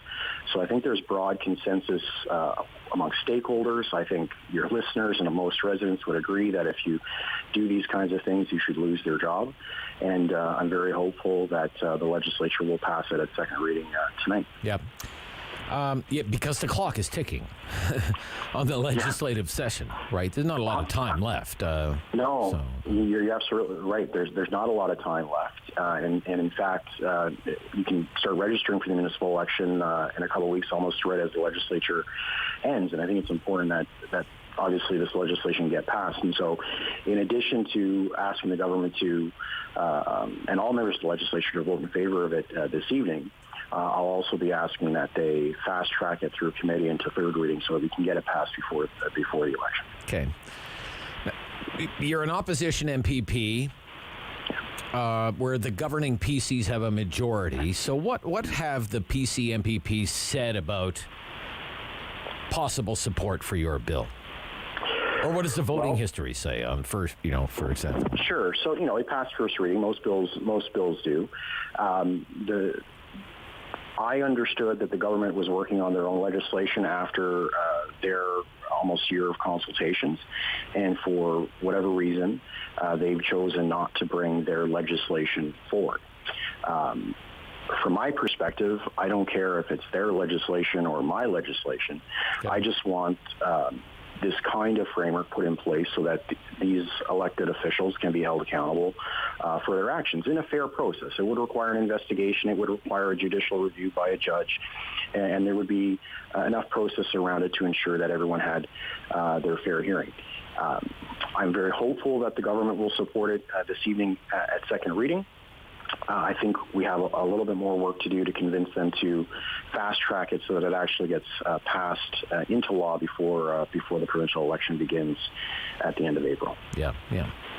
I'm glad you brought up the process, because this is one of the fears that some people may have. You don't want people with opposing political views using a bill to oust people from a municipal council, for example, simply because I disagree with that person. So how do you ensure that the power proposed in this bill is not abused? That's exactly right. We don't want to use this as a political tool. Political disagreement should be settled with debates and votes on the issues, and ultimately in elections. The bill effectively outlines municipalities will have to have a code of conduct, which municipalities have now, and it will have to include items around harassment, abuse, and the kinds of things we've seen in Ottawa and these other cities. An allegation would then need to be investigated by the Integrity Commissioner. The Integrity Commissioner would need to deem that it happened, that there was something there, but not only that it rose to the level of needing to have removal from office considered. Council would then have to accept the Integrity Commissioner's report and refer it to a judge. And so the judge would then have to go through that same process and make a judicial decision, very similar to how the current conflict of interest provisions for city councillors work. And in fairness, this is not, there are already pieces of legislation that will allow a city councillor or a mayor to get kicked off the council. If you run your election and on election night you spend more on your party than the limit allows, not on any process to actually go and earn votes, sign brochures or advertising, but if you spend more on your victory party, if you spend 1 cent more on your victory party, the law is clear. It's an automatic removal from office. Wow. Okay. That's, put that in comparison to what the Integrity Commissioner found in Ottawa. Right. Like that is a pretty egregious situation, and obviously a big difference. And so having an independent officer investigate it and decide that it's so bad that removal from office has to be the consequence. There are other consequences that are already in the legislation. And then having a judge basically do that same thing, I think provides a level of the level of protection that it won't be used as a political tool. Okay, I want to ask you about two local issues while I have you on the line. I know you're pretty tuned into what's happening here in Ottawa. We learned a little more this week about the public inquiry into Ottawa's light rail system. The hearings will begin in June. We know who's been given standing, these sorts of things. So, look, you were once the chair of the Transit Commission. You were named to that position late 2014. When phase one was still under construction. Like, we were heavy duty into the construction phase then. Yes. You weren't the transit chair, if I remember, when it launched. You were the chair of the transportation committee by that point. Do I have the timing right here? That's right. Steve? Yeah, I left transit about a year before the launch. Right. But do you expect to be called to testify at this inquiry? Do you expect to be called to? Yeah, it wouldn't surprise me if I am. I haven't been yet. I know that most city councillors have received a request for production of documents. I haven't received that request. If I'm called, I'm happy to participate. As you said, the procurement of the system happened while Diane Deans was chair of the Transit Commission. The decision to launch the system was made while Alan Hubley was the chair of the Transit Commission. The oversight of the construction of the project was the Finance and Economic Development Committee, which I was a member of, but certainly not the chair of. I was in many meetings about light rail. OC Transpo's role while I was chair was to design how we would integrate light rail into a multimodal system. So how would the bus routes operate? How would the transfers operate? How would the fare system operate? Et cetera, et cetera. Okay. We didn't have direct oversight over the construction or the procurement. Those lines got blurred a little bit towards the end. As you know, when Steve Kanellakis became city manager, he made a change in the management structure. And so the head of OC Transpo, John Manconi, also became the head of LRT. That wasn't always the case. There was some division there for most of that time. But the short answer to your question is, it wouldn't surprise me if I get called. And if I get called, I'm very happy to participate. What do you think of this process? Do you think this is a political process? PC's trying to make Liberals look bad? What do you think? Yeah, you know what? There might be some of that. Certainly, there have been. Don't want to understate the challenges, obviously, that LRT faced when it launched, and the impact that those challenges had on real people who were just trying to commute to work and do their everyday life. I think part of the problem is we probably overhyped it a little bit during construction, and I was certainly part of that, and so I'll take responsibility for that. I think as experts who I understand have testified to the various committees of the city already, they believe that fundamentally it's a good system that has some flaws that need to be worked out. Time will bear out if that's in fact the case, but the province is reviewing the P3 model for procurement. That's fine. Lots of people on council have concerns about that. I would just note that that's the same process the province is using right now. The Ford government's using P3s to move forward on their 5 big transit projects here in the GTA, which is the backbone of their infrastructure program, and I imagine Ontarians will hear quite a lot about in the upcoming election as a way that they're getting Ontario moving. And so the trains that are used in Ottawa, they're going to be used on a couple of, I believe, at least one, maybe 2 of the transit projects here in Toronto as well. And so, God help them. Okay. Yeah. I think it's one more thing. Very complicated. Yeah. One more thing. We have a big planning committee meeting tomorrow at City Hall. The city's planning department. I spoke to the head of the planning department at the city yesterday. It has a number of disagreements with the recommendations from the province's task force on housing affordability. City's worried that the province is going to take over too much control over local planning issues. Yeah. Things like building heights, character of neighborhoods, transit-oriented development. So look, you've been at Queen's Park. You've been around the council table. What do you think about the city's worries here? Steve? Yeah, I understand why the city's worried. Do we want faceless bureaucrats in the Ivory Tower at Queen's Park deciding building heights in the Glebe and in Westboro or in Canada or Orleans? And I think that's a fair point. And it's important, I think, to note that The government, to my knowledge, hasn't announced if it's going to accept all the task force recommendations and which ones they're going to put into law or not. I think it's fair to say that there needs to be some consistency in some of these rules, and specifically as they're applied across the province or even applied within Ottawa. There are rules that are applied in Ottawa differently if it's in the Glebe or Westboro or Canada or Orleans or Vanier, and I think it's fair both to residents and to the industry to ensure that there is a degree of consistency there, because a lot of the expensive housing is the planning process and the legal process that surrounds the planning process. And so the more consistency we can get, then hopefully that can be streamlined. And that's not going to, on its own, solve the housing affordability crisis, not by a long shot, but that might be able to help a little bit. Okay. Very generous with your time this morning. All the best. Thank you so much. Yeah, thank you, Rob. Have a wonderful day. You too.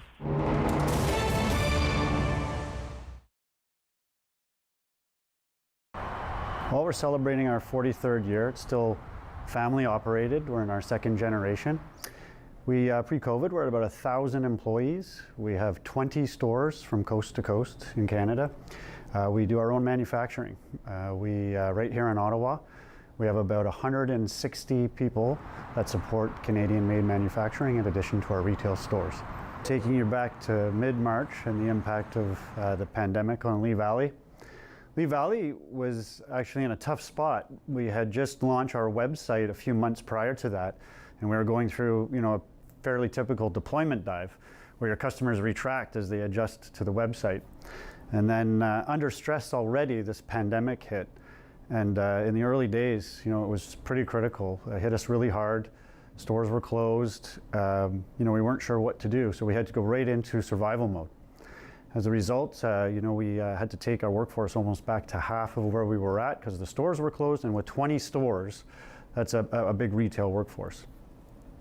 But what we were able to do pretty quickly, with a little luck, being essential, selling tools and hardware, we were able to adjust our business model, with respect to the stores and our fulfillment operation. That new website that we were under stress worked out well for us because as the world was under house arrest, people were looking to online, and the conversion to our online sales in some cases almost doubled. And we saw tremendous interest in things to do at home. Where we were lucky once again is, and fortunate, is that our product offering. Work at home tools, craft, hobbies, backyard, container gardening, you name it, what we sold was really appealing to people. With respect to our stores, Lee Valley, a rare unknown fact was that we were one of the pioneers of curbside pickup. We've been doing it for 25 years. Pretty much dove right into the application to help with the contactless shopping right away. We took the application, and it's not like a Apple application where you have to download it to your phone and clutter up your phone. This is literally resides right on our website. So you walk into our store with your phone, you pull up our website, and there's a little scan icon. You just tap that, select your store, off you go. You go through the showroom, you set it to your cart, continue to shop, and when you're ready, you just submit it to the counter. We'll go pick it for you. We'll call out your name, we'll check you out, send you on your way. You haven't touched anything. It's completely safe, and it's using a device you're comfortable with and a website that you're familiar with. Amazingly, 9 out of 10 people that used it loved it and want to use it again. The Rob Snow Show returns on Rogers TV and City News 101.1 FM and 1310 AM. The Labour Minister in the Ontario government joins us on City News this morning. That's Monte McNaughton. Good morning, Minister. Good morning, Rob. Great to be on with you this morning. It's nice to hear from you. Look, the big news of the day, it's all over the news media already. It's going to be the mask mandate. The provincial government is going to announce the mask mandate is going to end on March 21st. So from the Labour Minister's perspective, okay, I know you don't want to scoop your boss, but from the Labour Minister's perspective, let's say I'm a worker and I still want to wear a mask in my workplace. But my boss says I can't. what can I do? Or what if my boss says I have to wear a mask, but I don't want to wear a mask? How is this all going to work, do you think, in the workplace? Well, we'll wait to see the Premier's announcement this morning, but the good news is we are moving back to a more normal life, and that's great news.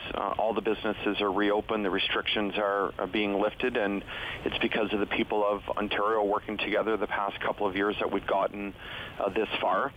Look, from a health and safety perspective in workplaces, the Occupational Health and Safety Act is clear that employers have the responsibility to keep workplaces safe and workers safe. And if at any time a worker out there feels unsafe, then they should call our ministry, and the ministry will respond.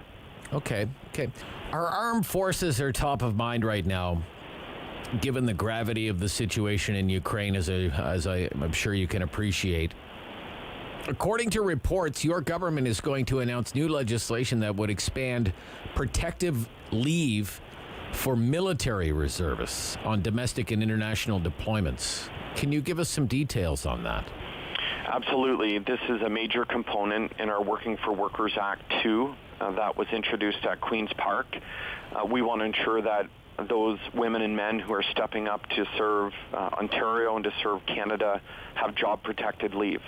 So gone are the days of military reservists having to use vacation time to go for training, or if they're called to serve during emergencies or out of country and overseas, their jobs will be protected when they come back.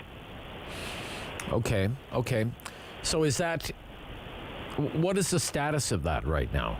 What is the status of that legislation right now? Yeah, no, great question. So we've introduced it at Queen's Park now, the Working for Workers Act 2, and it's going through the legislative process. Hopefully we can get all party support. That's one of a number of changes that was introduced. Okay, it's just the clock is ticking, of course, on the legislative session. Do you think this can get done before the election? Or? Absolutely. Our intent is to ensure that this is passed as quickly as possible. On the military reservist piece and ensuring that they have job-protected leave, we want to ensure that we're standing with our women and men in uniform who have done heroic work during emergencies, during COVID-19, and, of course, now with the situation we're seeing unfolding in Ukraine. Okay. I want to get a little bit more about what your government says it's doing for so-called gig economy workers. You have this thing called the Digital Platform Workers' Rights Act. What's the mission there? What are you trying to accomplish there? Well, certainly we know that the world of work has changed. I mean, I think back to 2016, 5% of people were working from home. To today, it's about 35%. So the way we've worked has truly changed during the pandemic. And we've seen every single year a growing number of people that are working for app-based companies, gig workers. So we introduced in our Working for Workers Act 2 foundational rights for gig workers in Ontario. These rights will be the first of their kind in Canada. And again, it's ensuring that people have better protections and more take-home pay. Okay. Just on that point, the claim is the government is, for the first time, giving gig workers, making sure gig workers can get the minimum wage, $15 an hour minimum wage, and that companies can't claw back any gratuities. Kudos to the government on that. But the minimum wage, it says it applies only during active hours. For take a food delivery driver, for example, for one of these platforms. Active hours, that would be when a driver's actually delivering the food or carrying a passenger, for example, for ride sharing. The workers themselves claim that they spend 40% of their time actually waiting for a fare. So why is it structured that way, Mr. McNaughton? Well, it's certainly important to recognize how this sector of the economy is growing. People, thousands of them, love the flexibility of this type of work. I mean, I've met with literally dozens and dozens of food delivery workers over the last 6 months as we were putting this legislation together. And I heard from many of them that they were getting $3 and $4 an hour during active hours. So that's why we move forward to guarantee at least minimum wage during active hours. And again, nothing's preventing these companies from paying their workers more. But you're right, we've also gone further to ensure that they're going to keep their tips on top of their wage. We're also bringing in a transparency piece where workers, for the first time in Ontario, if they're part of the gig economy, they have to get pay stubs. I mean, you and I just take that for granted. And then lastly, one of the major pieces in the foundational rights for gig workers is we're going to ensure that if there's a work-related dispute, that they're resolved here in Ontario. So I know it comes to a surprise to many people, but in the gig economy, in many cases, if workers are disputing what they were paid, then they have to go to a foreign country to resolve their dispute where that gig company is located. So we're putting an end to that. Okay. Again, this is a major step forward, and as I've always said, it's a starting point, and I think as the economy changes and more people work, there'll be more things to come on this. Okay. I'm just wondering, just philosophically, what is the main thinking of the government about people who leverage these digital platforms for income? Are they employees or are they independent contractors? How do you view them? Employees or contractors? Yeah, I mean, in the legislation, we're bringing forward a foundational set of rights for gig workers. We will ensure that they have more take-home pay and more workplace protections. One of the other things that we brought in our Working for Workers Act 1 is that they have access to washroom facilities in commercial buildings when they're delivering. Yeah. But again, they're going to be much better off with these changes. And these measures really are a core set of rights, but they're not an endpoint, and I know that there will be more to come on this. Now, look, our time is short, but I have to ask you this. Okay, the election is coming. The hyper-partisan nature of the election. I love doing this with politicians. If I was running against you, Monte McNaughton, Labour Minister, what would I point to? What would I go after? Now that you've been in office almost 4 years. This program is brought to you by NHL Center Ice. Follow the teams and players you want to watch